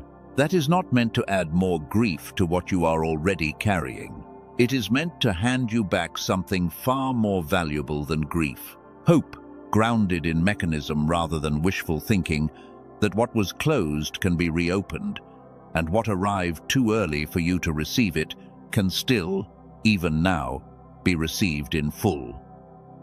If any part of this last section reached you, the resistance you located in your body, the grief that surfaced, the strange hope beginning to rise underneath both of them, type, "I am ready to receive" below.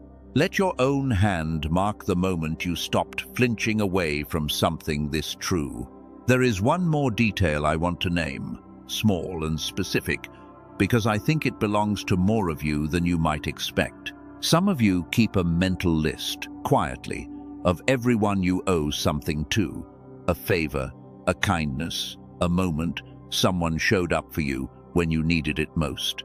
You track it carefully, almost without meaning to, and you feel a low-grade unease until you have found some way to repay it, even when the other person never once expected repayment. That list is not generosity. It is the stress signal, working exactly the way it was trained to work, refusing to let anything simply be a gift. A gift, by definition, requires nothing back. If some part of you just felt uncomfortable reading that sentence, you have found the exact edge of the reflex we have been naming this entire message. I want to be careful here, because I do not want you to walk away from this message believing that receiving means becoming careless or ungrateful or indifferent to the people who love you. That is not what any of this is asking of you. Gratitude and reciprocity are beautiful, healthy parts of real relationship. What is not healthy is a nervous system so vigilant it cannot tell the difference between generous, mutual love and an unpaid debt. It must anxiously settle before it can rest. Here is something worth sitting with for a moment. Children accept love freely, and they also give it freely, without keeping score of either direction. It is only later, once the receiving channel starts closing under the weight of accumulated stress, that love starts getting measured, weighed, calculated like a transaction, instead of received like the gift it was always meant to be. Restoring the receiving channel does not make you less loving. It makes you capable, finally, of loving the way you did before anyone taught you to keep score. I want to return one more time to that scene I asked you to hold on to a few minutes ago. The one where a genuine gift arrived and not a single part of you rose up to push it away. Hold it again now, briefly, and notice if it feels even slightly closer than it did the first time I asked you to stand inside it. That shift, however small, is not your imagination. That is the frequency itself, already beginning to loosen, simply from being named honestly and held without shame. We have now walked together through both frequencies in full. The decline effect, which dimmed the wonder and curiosity that once made you unstoppable as a child. The stress signal, which closed the receiving channel that would have let good things actually land in you once you finally noticed them again. Two mechanisms, one order, and you now understand both of them more completely than you did at the very start of this message. What remains is not more explanation. You have more than enough understanding now to see your own story clearly, probably more clearly than you have ever seen it before. What remains is the part where understanding finally becomes something you can hold, something real, something that walks with you instead of simply visiting you for the length of one message before fading by tomorrow morning. That is where we are headed next, and I am not going to rush getting you there. Rest here for one moment before we continue, chosen one. You have carried a great deal of understanding in a short amount of time, and understanding this size deserves at least one full breath before the next part begins. Let your shoulders drop if they have been carrying tension you did not notice. Let your hands unclench if they have been closed without your permission. You are safe here. Nothing is being asked of you yet. For now, simply arrive, fully, in this exact moment, and let that be enough. I think of a phrase that keeps surfacing in me as I sit with everything we have covered together so far. Two researchers, two discoveries, one order. Neither of them set out to complete the other. Neither of them knew, when they began their work decades apart, that a person carrying both of their findings together would finally have the full picture that either discovery alone could only half provide. That is not a coincidence I take lightly, and I do not think you should either. Wave 1, restoration. Wave 2, reception. The child wakes. The channel opens. Say that quietly to yourself if it helps it settle somewhere deeper than your ears. It is the whole shape of what has been happening to you, spoken in the fewest words I know how to give it. If you are still here, chosen one, still listening this far into a message that has asked a great deal of your attention already, I want you to know that is not an accident either. Most people who click on a message like this one are gone within the first minute, restless, unwilling to sit with anything longer than a few seconds requires. You are not most people. You stayed for the explanation instead of skipping straight to the offer, and that tells me something true about you that I want to honor before we go any further. What comes next asks something different of you than understanding did. It asks for a little more patience and a little more honesty about your own resistance. And I believe, after everything you have already sat through, you have both of those in you in full supply. I want to leave one more picture with you before we move into the part of this message where everything finally comes together fully. Think of a young child reaching for a parent, arms lifted, no hesitation, no calculation about whether the parent will actually catch her. That total, unguarded trust is not something children learn.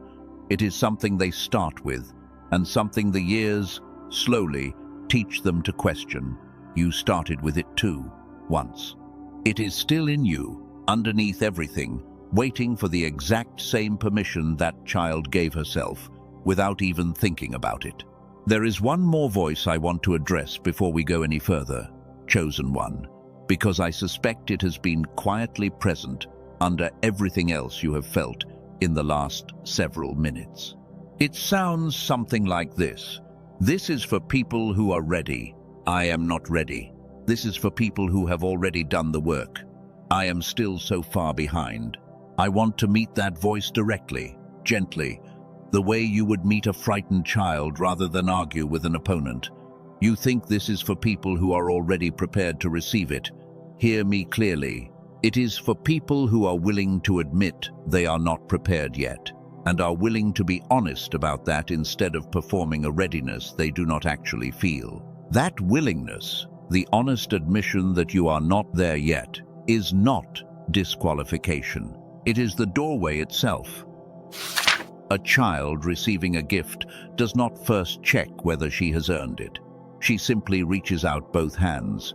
That is not immaturity. That is precisely the reception channel we have spent this entire message describing, working exactly as it was designed to work. You do not need to become worthy before you receive. Receiving freely, without first proving anything, is precisely what the stress signal has been quietly blocking in you this entire time. And it is precisely what stands in front of you again, right now, waiting. I want to be honest with you here, plainly, the same honesty that has carried the whole of this message. There is no calendar date I can hand you, no specific morning I can promise you will feel different than the one before it. Anyone claiming that level of certainty about your particular life is offering you a confidence they simply do not possess. What I can stand behind fully, without hesitation, is the sequence itself.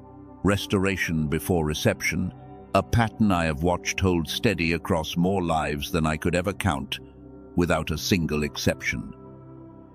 I want to give your body something to do now, chosen one. Something brief, something that costs you almost nothing except your full attention for the next minute or two.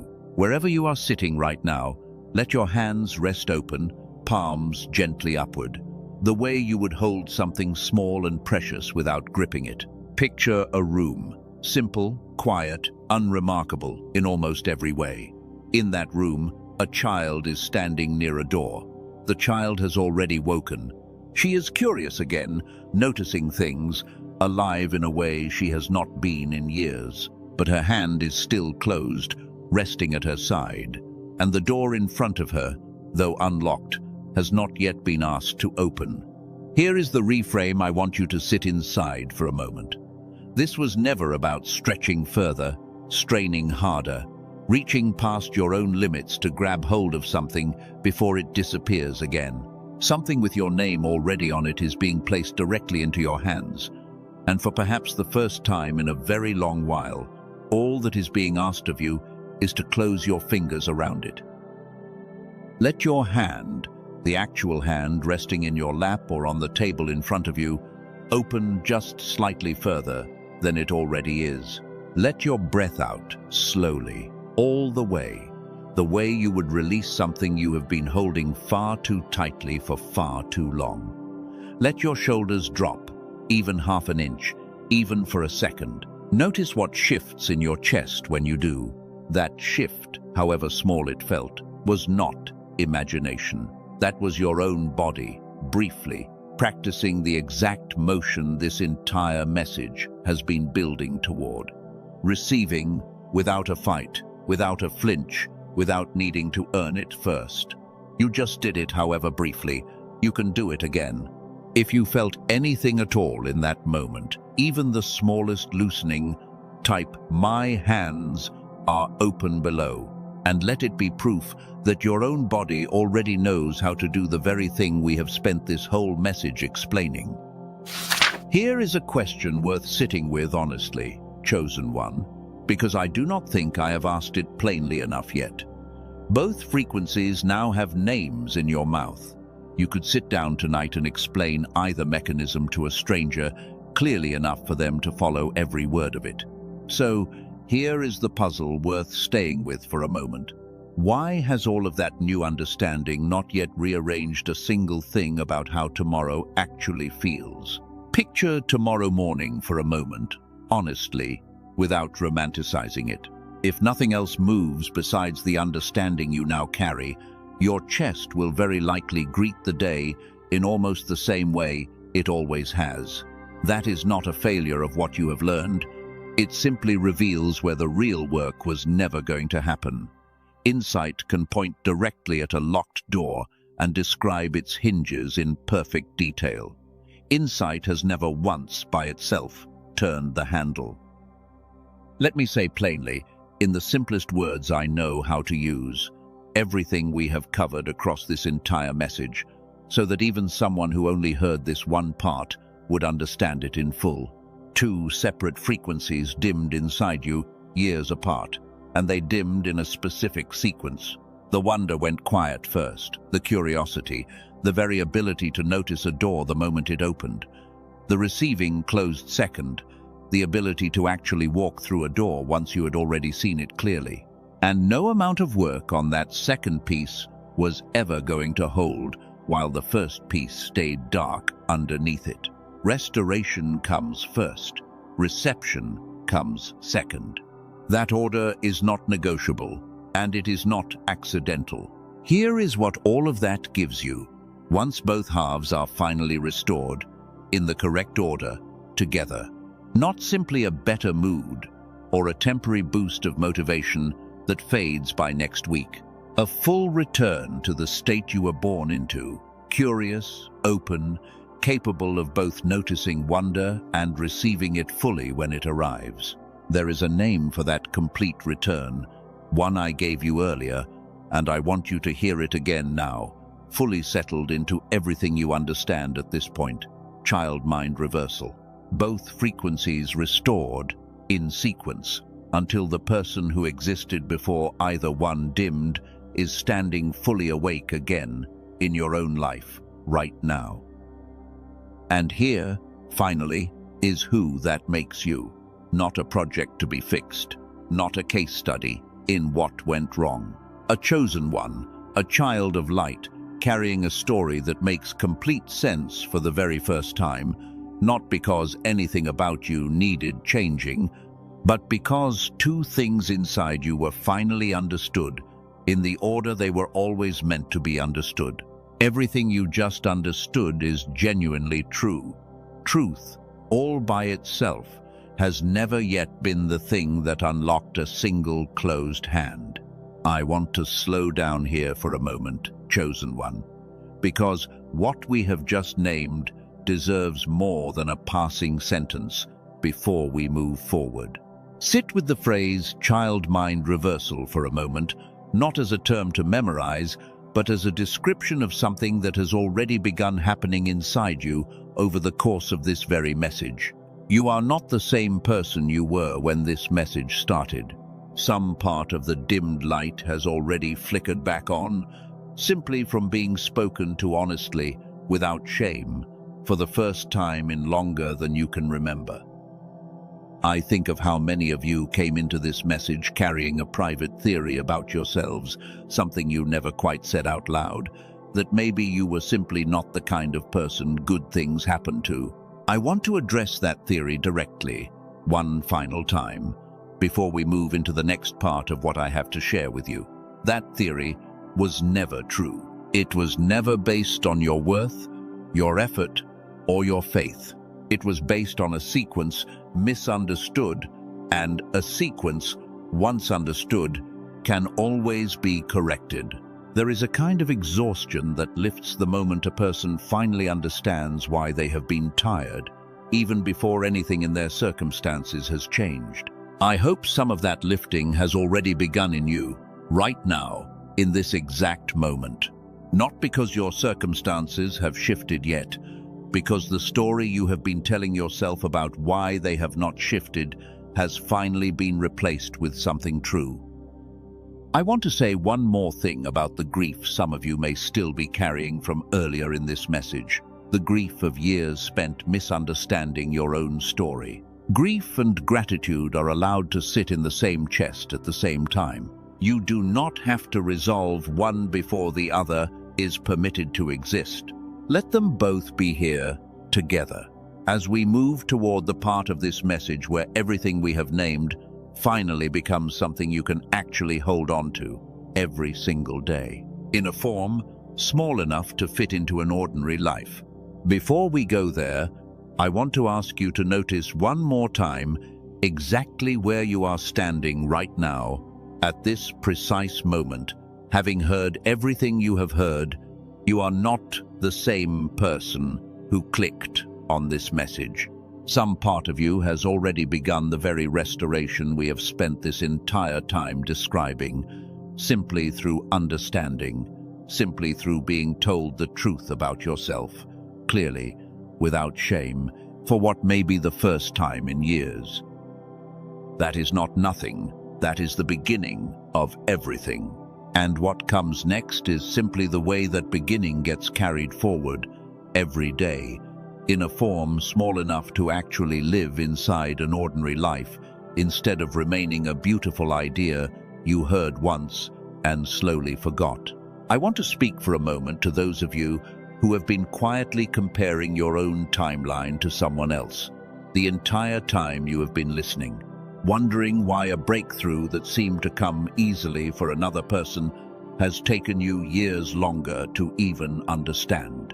Comparison has never once been an honest measuring tool, and I do not want you leaving this message carrying one more reason to feel behind.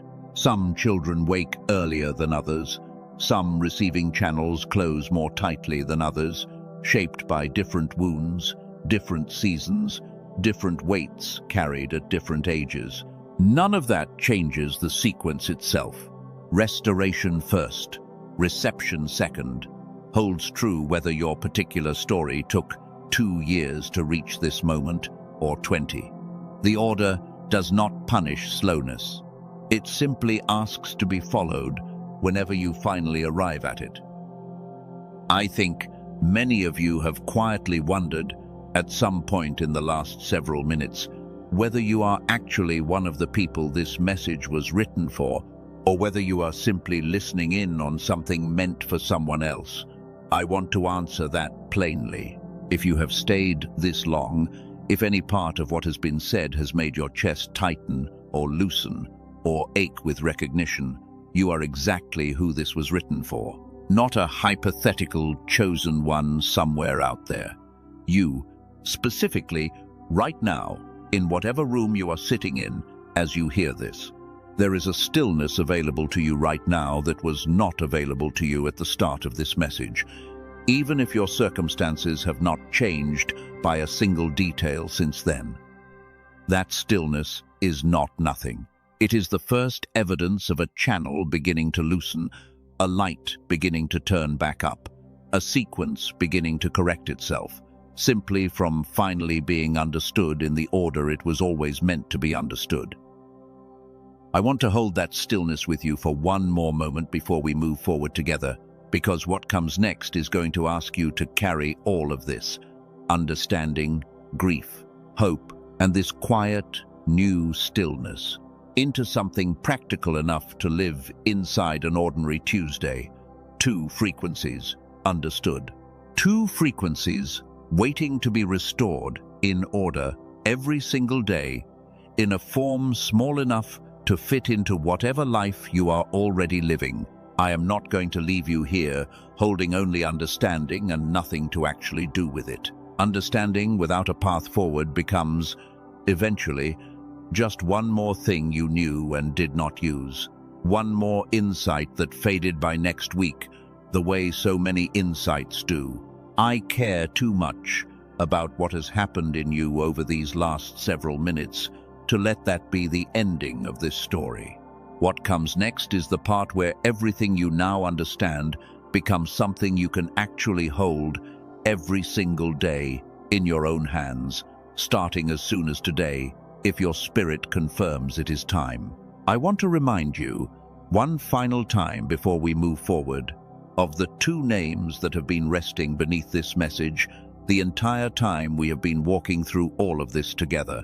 Neither of them is the point of this message. The point has always been the understanding, the recognition, the sequence itself.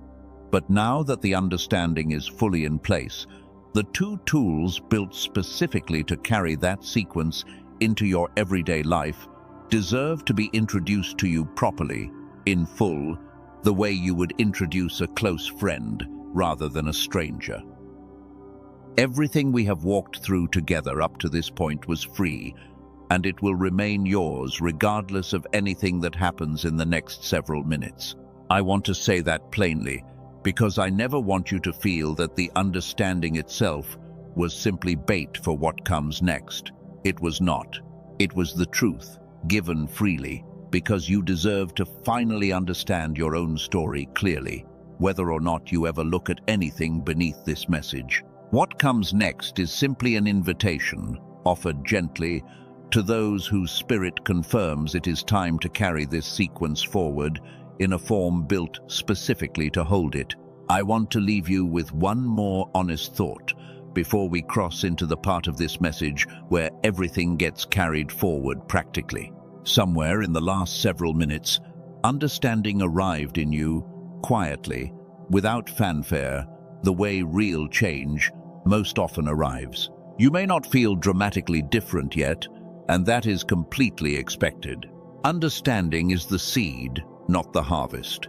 What matters right now is only that the seed has been planted, honestly, in soil that has been waiting a very long time to receive it. Chosen one, before either name is spoken again in full, I want to say one thing plainly, so it stands beneath everything that follows.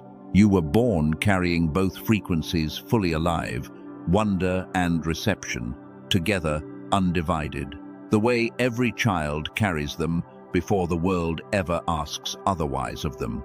They dimmed in a particular order, first the child, then the channel, and what follows now exists only because restoration was always meant to follow that same order, faithfully, all the way through.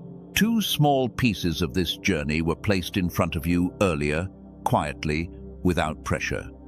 Simply so you would know they existed before you needed them. That moment has arrived now, not because the free understanding you were given was somehow incomplete, but because understanding, on its own, was never going to be the thing that carried this sequence into your ordinary Tuesday mornings. The restoration audio built around everything we walked through together in the first half of this message has a name. The Genius Song, built from research led by Dr. Lake across institutions, including MIT, Princeton, and Harvard, exists for one purpose: to gently guide the dimmed child mind back toward the brightness it was always capable of holding.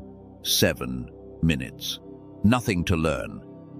Simply listened to and allowed to work. There is a woman I want to tell you about now, because her story deserves to be told in full rather than only hinted at. A nurse in her 40s, carrying the exact kind of quiet exhaustion so many of you have described to me. She began the reception audio, the calibrated recording built around research led by Dr. Newton, and for the first 3 weeks noticed nothing she could point to directly. She had already drafted the message asking for her money back. She never sent it. She kept going 2 more weeks, mostly because it only cost her a few minutes each morning. By the 6th week, her daughter asked her, gently, why she had started saying, "Yes, let me receive that," instead of the automatic, "No thank you," she had said her entire life. She had not noticed the shift herself. Someone who loved her noticed it first, which is very often exactly how this kind of change tends to arrive. Even once that restoration has fully accomplished what it exists to accomplish, gently reawakening the child, bringing the wonder and the noticing back, there is something almost nobody warns you about beforehand. The child wakes, and the child, once awake, discovers a second door standing directly in front of her, one she could not see clearly until the first door had already opened. That is the plateau almost nobody warns you about. The child mind restored, curious again, noticing wonder again, and still, somehow, not yet able to fully reach what is being offered. Not because restoration failed, because restoration was only ever the first half of a 2-part sequence, and the second door, the one the stress signal has kept quietly shut, is still waiting to be shown how to open. The 2 waves work together, not as separate purchases, but as one sequence completing itself. Restoration wakes the child. Reception opens the hand. Both are required, in this exact order, because a mind still carrying the weight of a closed receiving channel cannot fully hold what a wide-open child mind is finally ready to notice. There is an old teaching that those entering what has been promised must first turn and become like little children again. Most who hear it stop at the becoming, as though that alone completed the instruction. It never did. The turning back into a child was always only step 1. What comes after, the actual receiving, was the second half of that teaching, and it is the half almost nobody ever finishes saying out loud. The second piece completes what the first one opens.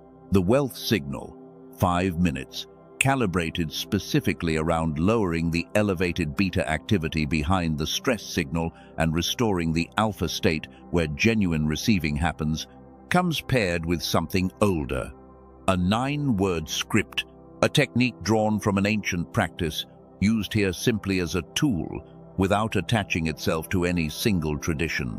Dr. Stephen Newton, the researcher who eventually left the established academic path specifically to release this work more widely, built it around research spanning Stanford and Boston University and other research institutions.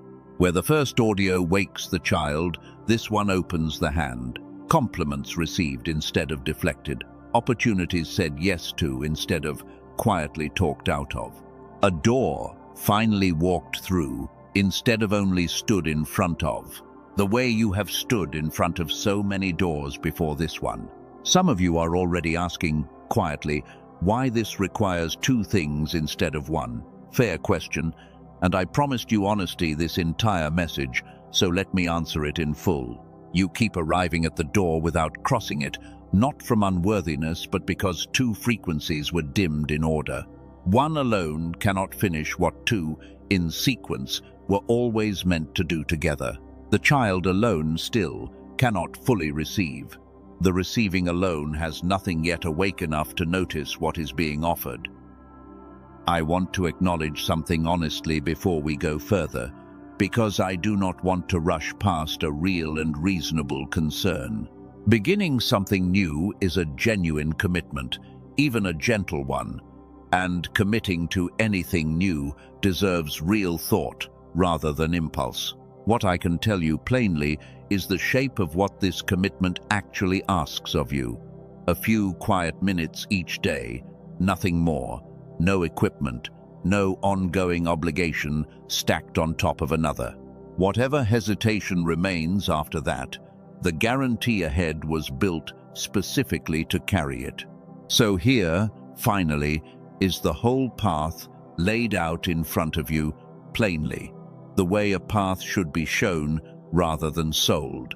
There is a beginning point on this path, restoration alone, the 7-minute audio built to wake the dimmed child mind.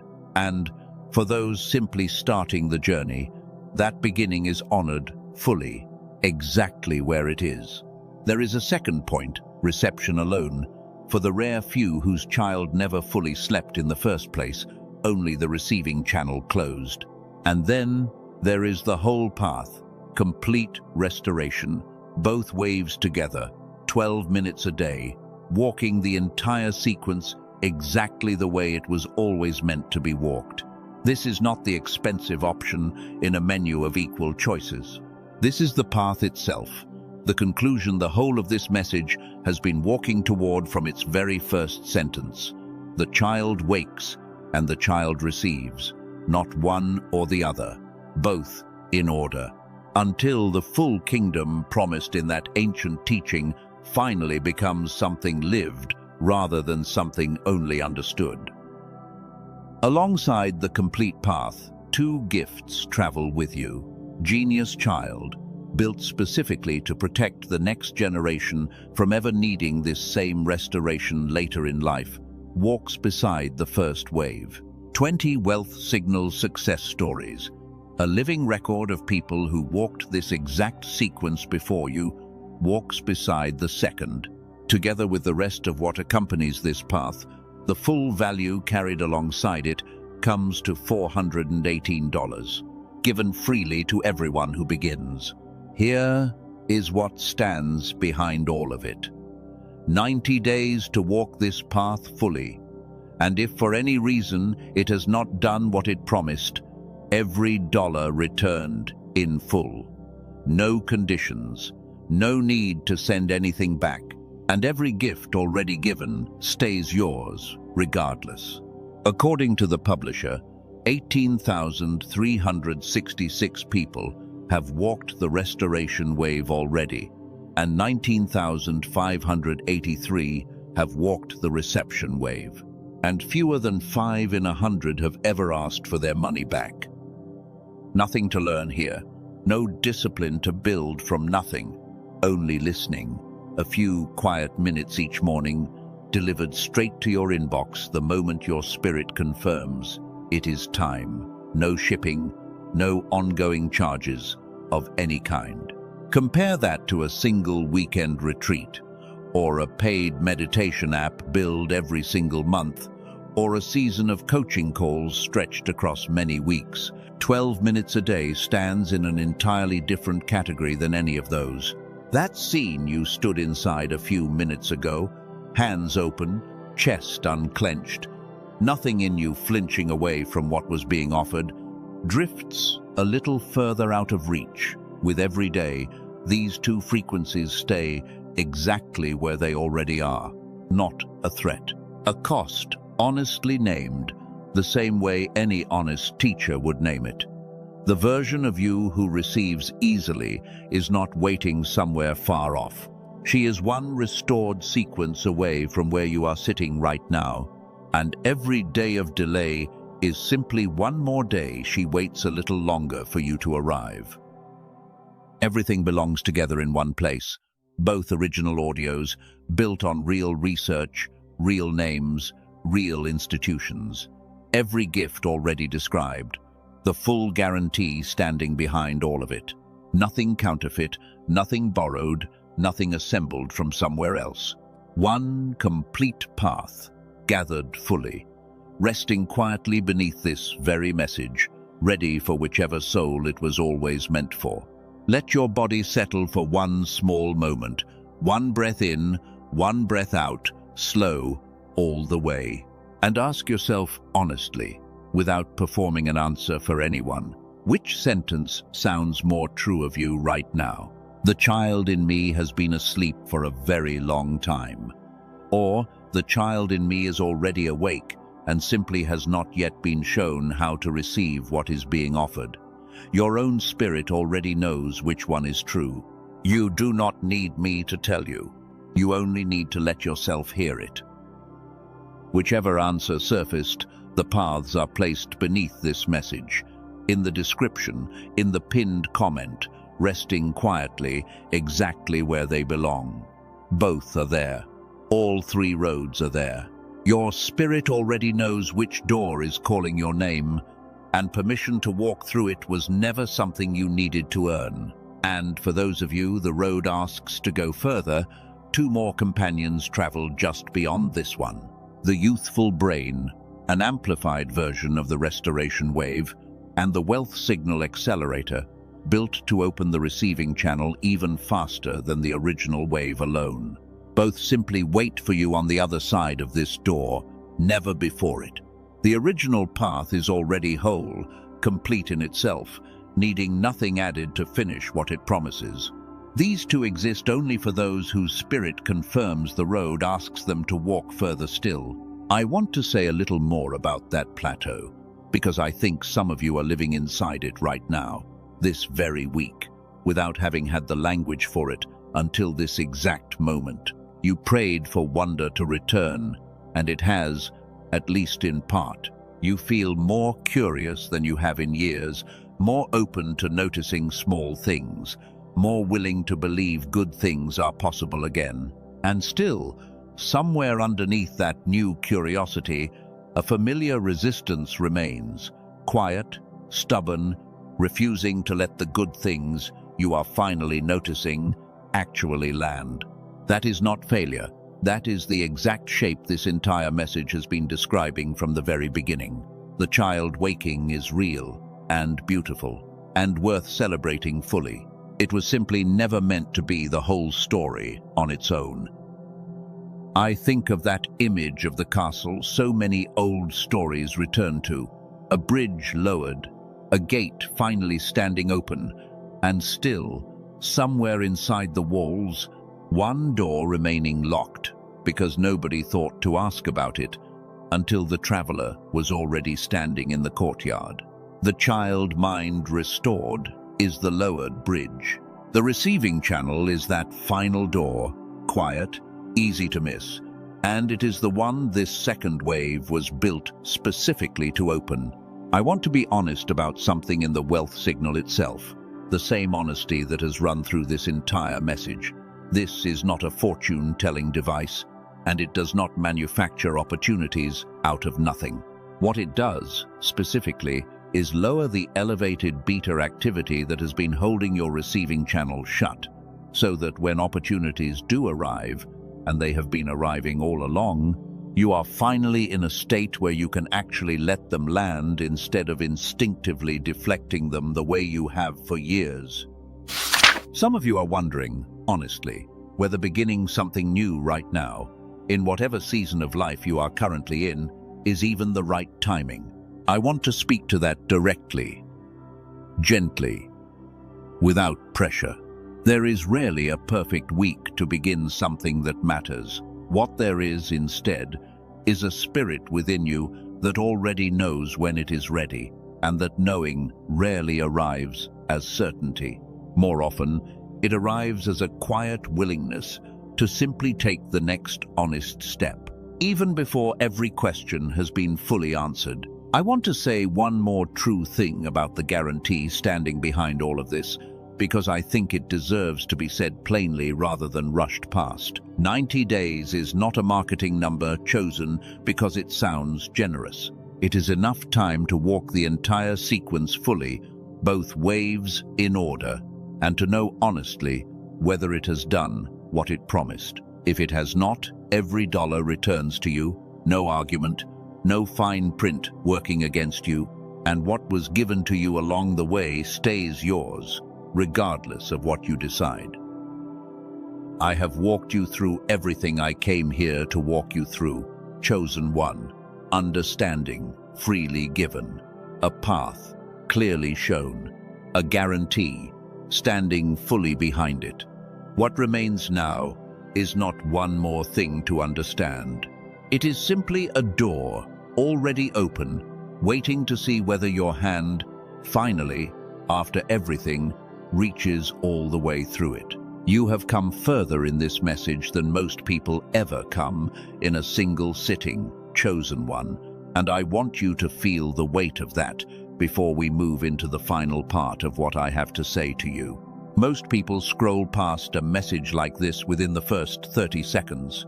You stayed for the whole of it, the explanation, the grief, the hope, the invitation, and staying all the way to this point is not a small thing. There is one more part of this journey left, the part where everything we have walked through together gets sealed, fully, the way a promise gets sealed rather than simply spoken.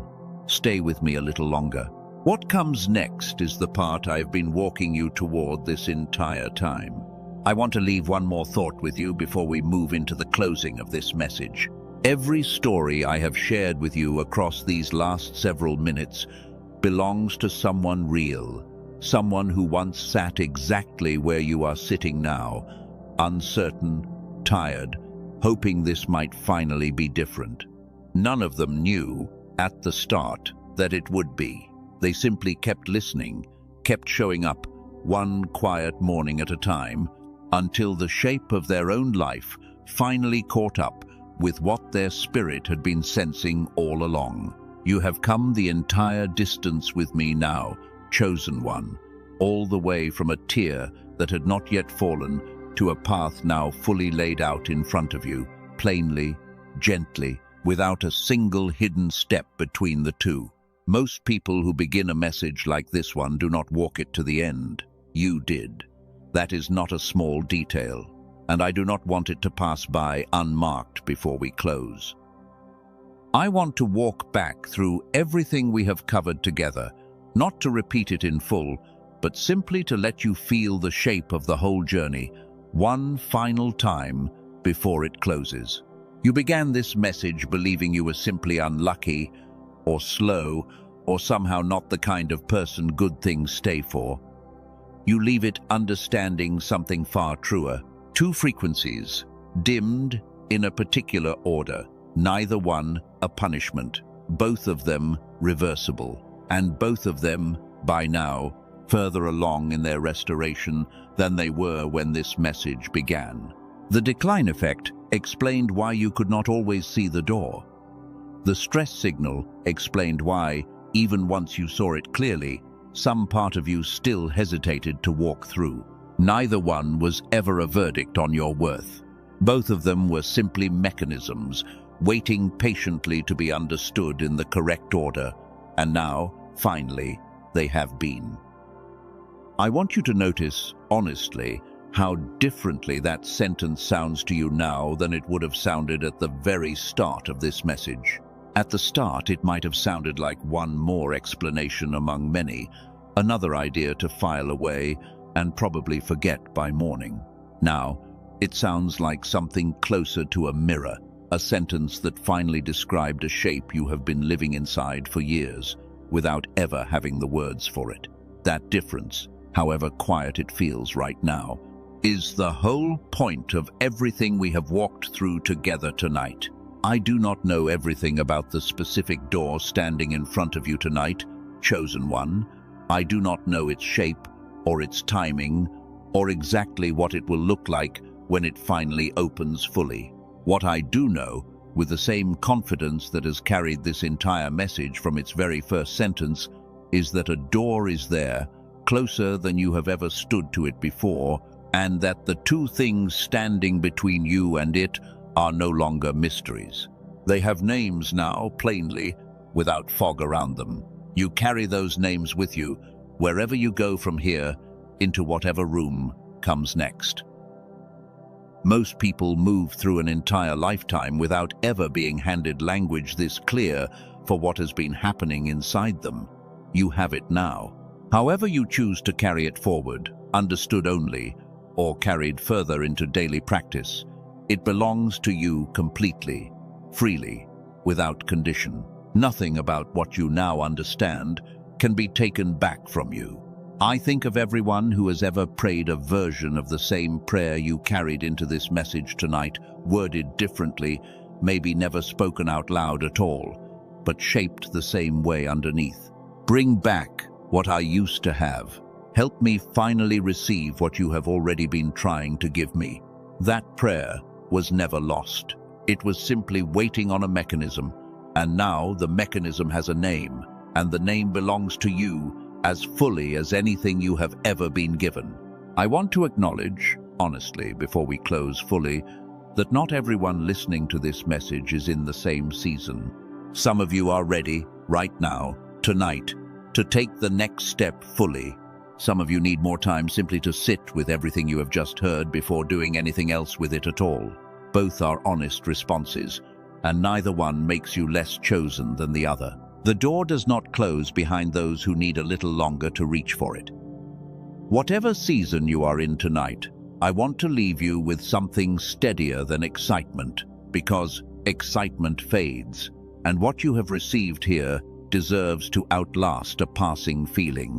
I want to leave you with clarity, plain and settled, about exactly what has been happening inside you and exactly what remains to be restored, in exactly the order it was always meant to be restored. Some of you will close this message and feel nothing dramatic happen immediately, and I want to prepare you honestly for that possibility, the same way I have tried to be honest with you about everything else. Restoration is very rarely dramatic in the way movies portray it. It tends to arrive the way morning arrives, a little more light with every passing minute, until the room you are standing in is undeniably brighter than it was the night before, without a single moment you could point to as the exact instant everything changed. That is not a lesser kind of restoration. It is simply the true shape restoration tends to take. The same shape we saw in the woman who almost gave up in her third week, and the man who finally said yes before he could talk himself out of it. And every other quiet story I have watched unfold this same way, again and again, across years of witnessing this exact sequence hold true. I want to acknowledge something before we go any further, chosen one, because it deserves to be said plainly rather than assumed. You have listened to this entire message, start to finish, at a length most people never give to anything anymore. Most who clicked on this never made it past the first few minutes. Fewer still stayed through the explanation, the grief, the invitation, all the way to this exact sentence. That is not chance. Something in you recognized early on that this particular message was worth the whole of your attention, and you honored that recognition the entire way through. I think of everyone who will only ever hear the first few minutes of a message like this one, nod along, feel briefly understood, and move on to the next thing without ever letting any of it settle. You did not do that. You let it settle, layer by layer, even through the parts that asked something uncomfortable of you, even through the grief that surfaced when old seasons finally made sense. That kind of staying is rare, and I do not want it to go unnoticed in these final moments. There is a particular kind of readiness that only shows up in a person who has stayed this long, and I believe you are standing inside it right now, whether or not you feel especially ready in this exact moment. Readiness rarely announces itself with certainty. More often, it simply looks like a person who kept listening when leaving would have been so much easier. I think about the many different rooms all of you are sitting in right now, hearing these same words at the very same moment, though none of you will ever know each other, and none of you will ever compare notes about this exact night. Some of you are in a car, parked somewhere quiet, before walking back into a house full of people who have no idea what you just sat through. Some of you are in bed, phone propped against a pillow, everyone else asleep already. Some of you are alone in a way that has nothing to do with the room, the particular kind of alone that comes from carrying something nobody else has quite understood the way you needed them to. Wherever you are sitting, I want you to know that this message reached you on purpose, not by accident, not simply by chance, the way so many small things in a day seem random until you look at them closely enough. Something older than any system arranged for these exact words to reach you at this exact hour of your life, when you were finally ready enough to actually hear them. That timing is not a small thing. Most of what reaches us too early, before we could understand it, or too late, after the moment that needed it had already passed. This did not do either. It arrived precisely when it needed to, the same way every good thing in this message has been arriving precisely when it needed to, whether or not you noticed it happening in real time.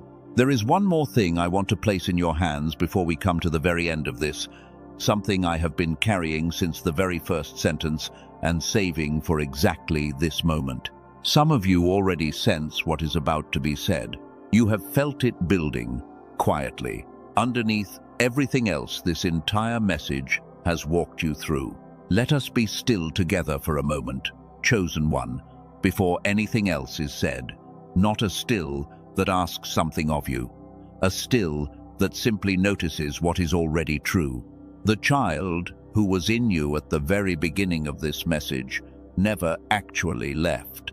Not once, not for a single day of however many hard years brought you to this exact moment. She was dimmed, not erased, quiet, not gone.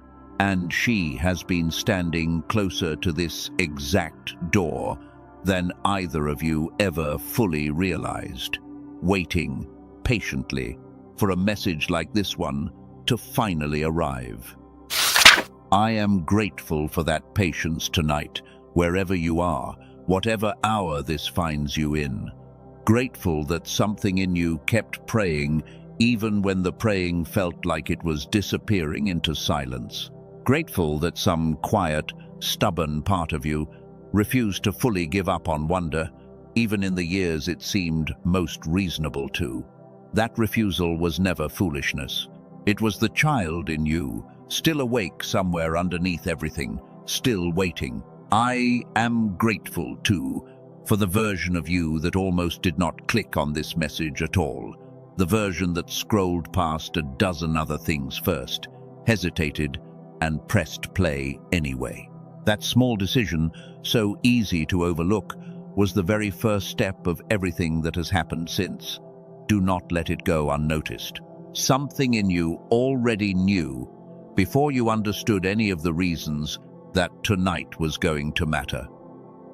I am grateful, too, for every ordinary morning you kept showing up to your own life even when nothing seemed to be changing. Every small act of faith nobody else ever saw. Every quiet decision to try again after a season that gave you every reason to stop. None of that went unnoticed. None of that was wasted. It was all part of the long, patient work of arriving at this exact moment, fully, finally, ready to hear the rest of what this message came to say. Now I want you to do something with me, physically, in your own body, wherever you are sitting right now. Picture everything you have carried into this message, the tiredness, the years of almost, the quiet ache of watching doors close just before you reach them. Picture it as a weight, something you have been holding in both hands for a very long time, heavier than you ever let yourself admit out loud. Hold it one more moment. Feel its full weight, honestly, without rushing past it. And then, when you are ready, let your hands open, slowly, and let it fall. Not thrown, not forced. Simply released, the way something finally sets itself down after being carried for far longer than it was ever meant to be carried. Let it fall. Notice what remains once it has fallen. Not emptiness, space, the particular kind of space. A room gains once something too heavy for it has finally been carried out. That space was always meant to hold something else, something lighter, something closer to who you actually were before the weight ever arrived. Let that space stay open for a moment. Do not rush to fill it with anything yet. Here is what remains once the weight is finally set down. Chosen one, and I want you to say this, quietly, in your own voice, in whatever way feels true to you. I am the child who woke when the first frequency was finally restored. I am the hand that learned at last to receive without flinching, without deflecting, without needing to prove I had earned it first. I am the one who kept arriving at the door for years, not because I was unworthy, but because two frequencies were dimmed in order, and I am the one standing right here, right now, who finally walked through it. If heaven could speak one final sentence over you in this exact moment, chosen one, I believe it would not be spoken as a verdict, and it would not be spoken with disappointment. I believe it would sound something like this. You were never too late. You were only ever this close. And now, finally, you have arrived. I want you to sit inside that sentence for one more moment before we move forward, because I do not think one pass through it is enough for something this important. You were never too late. Say it again, quietly, in your own voice, in whatever way feels true to you right now. You were never too late. You were only ever this close. And now, finally, you have arrived. Let those words rest somewhere deeper than your ears while we close this together.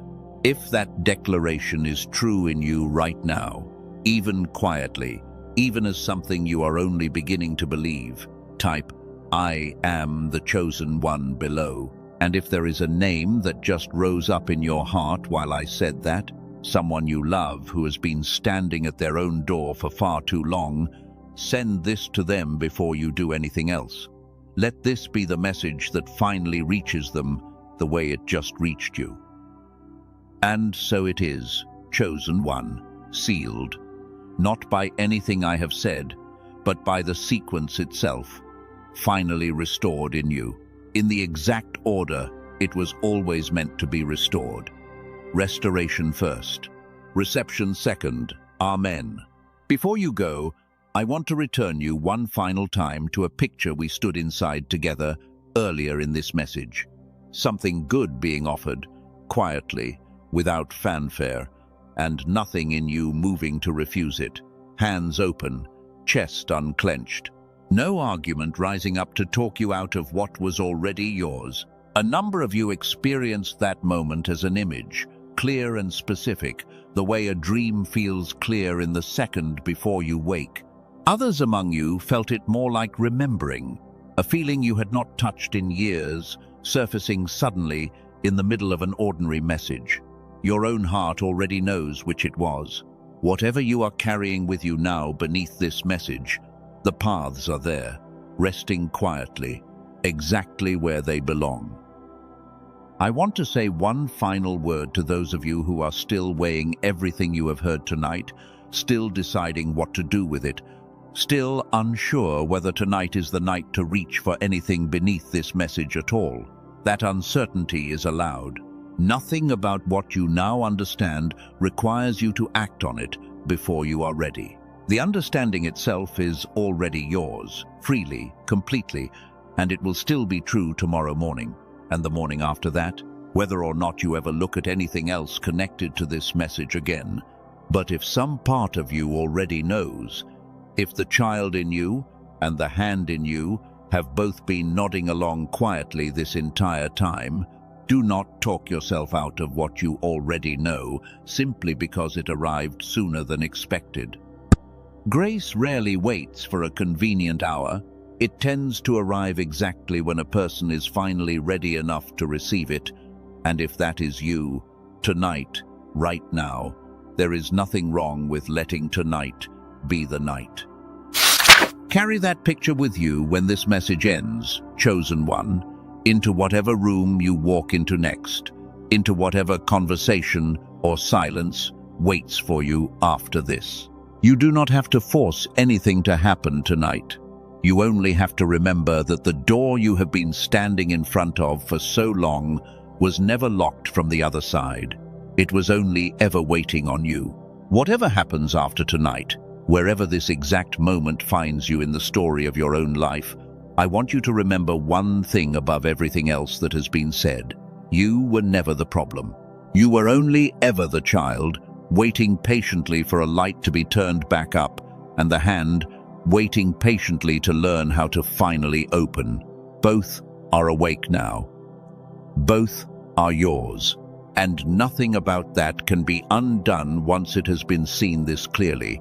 not by another hard season, not by a doubt that visits you next week, not by anything at all. There is a tear that was falling at the very start of all this, chosen one. And if you listen closely, in the quiet that is left now that everything has finally been said, you will notice it has already landed. Not from grief, from joy, arriving exactly on time, quietly, gently, without needing to announce itself, watching you finally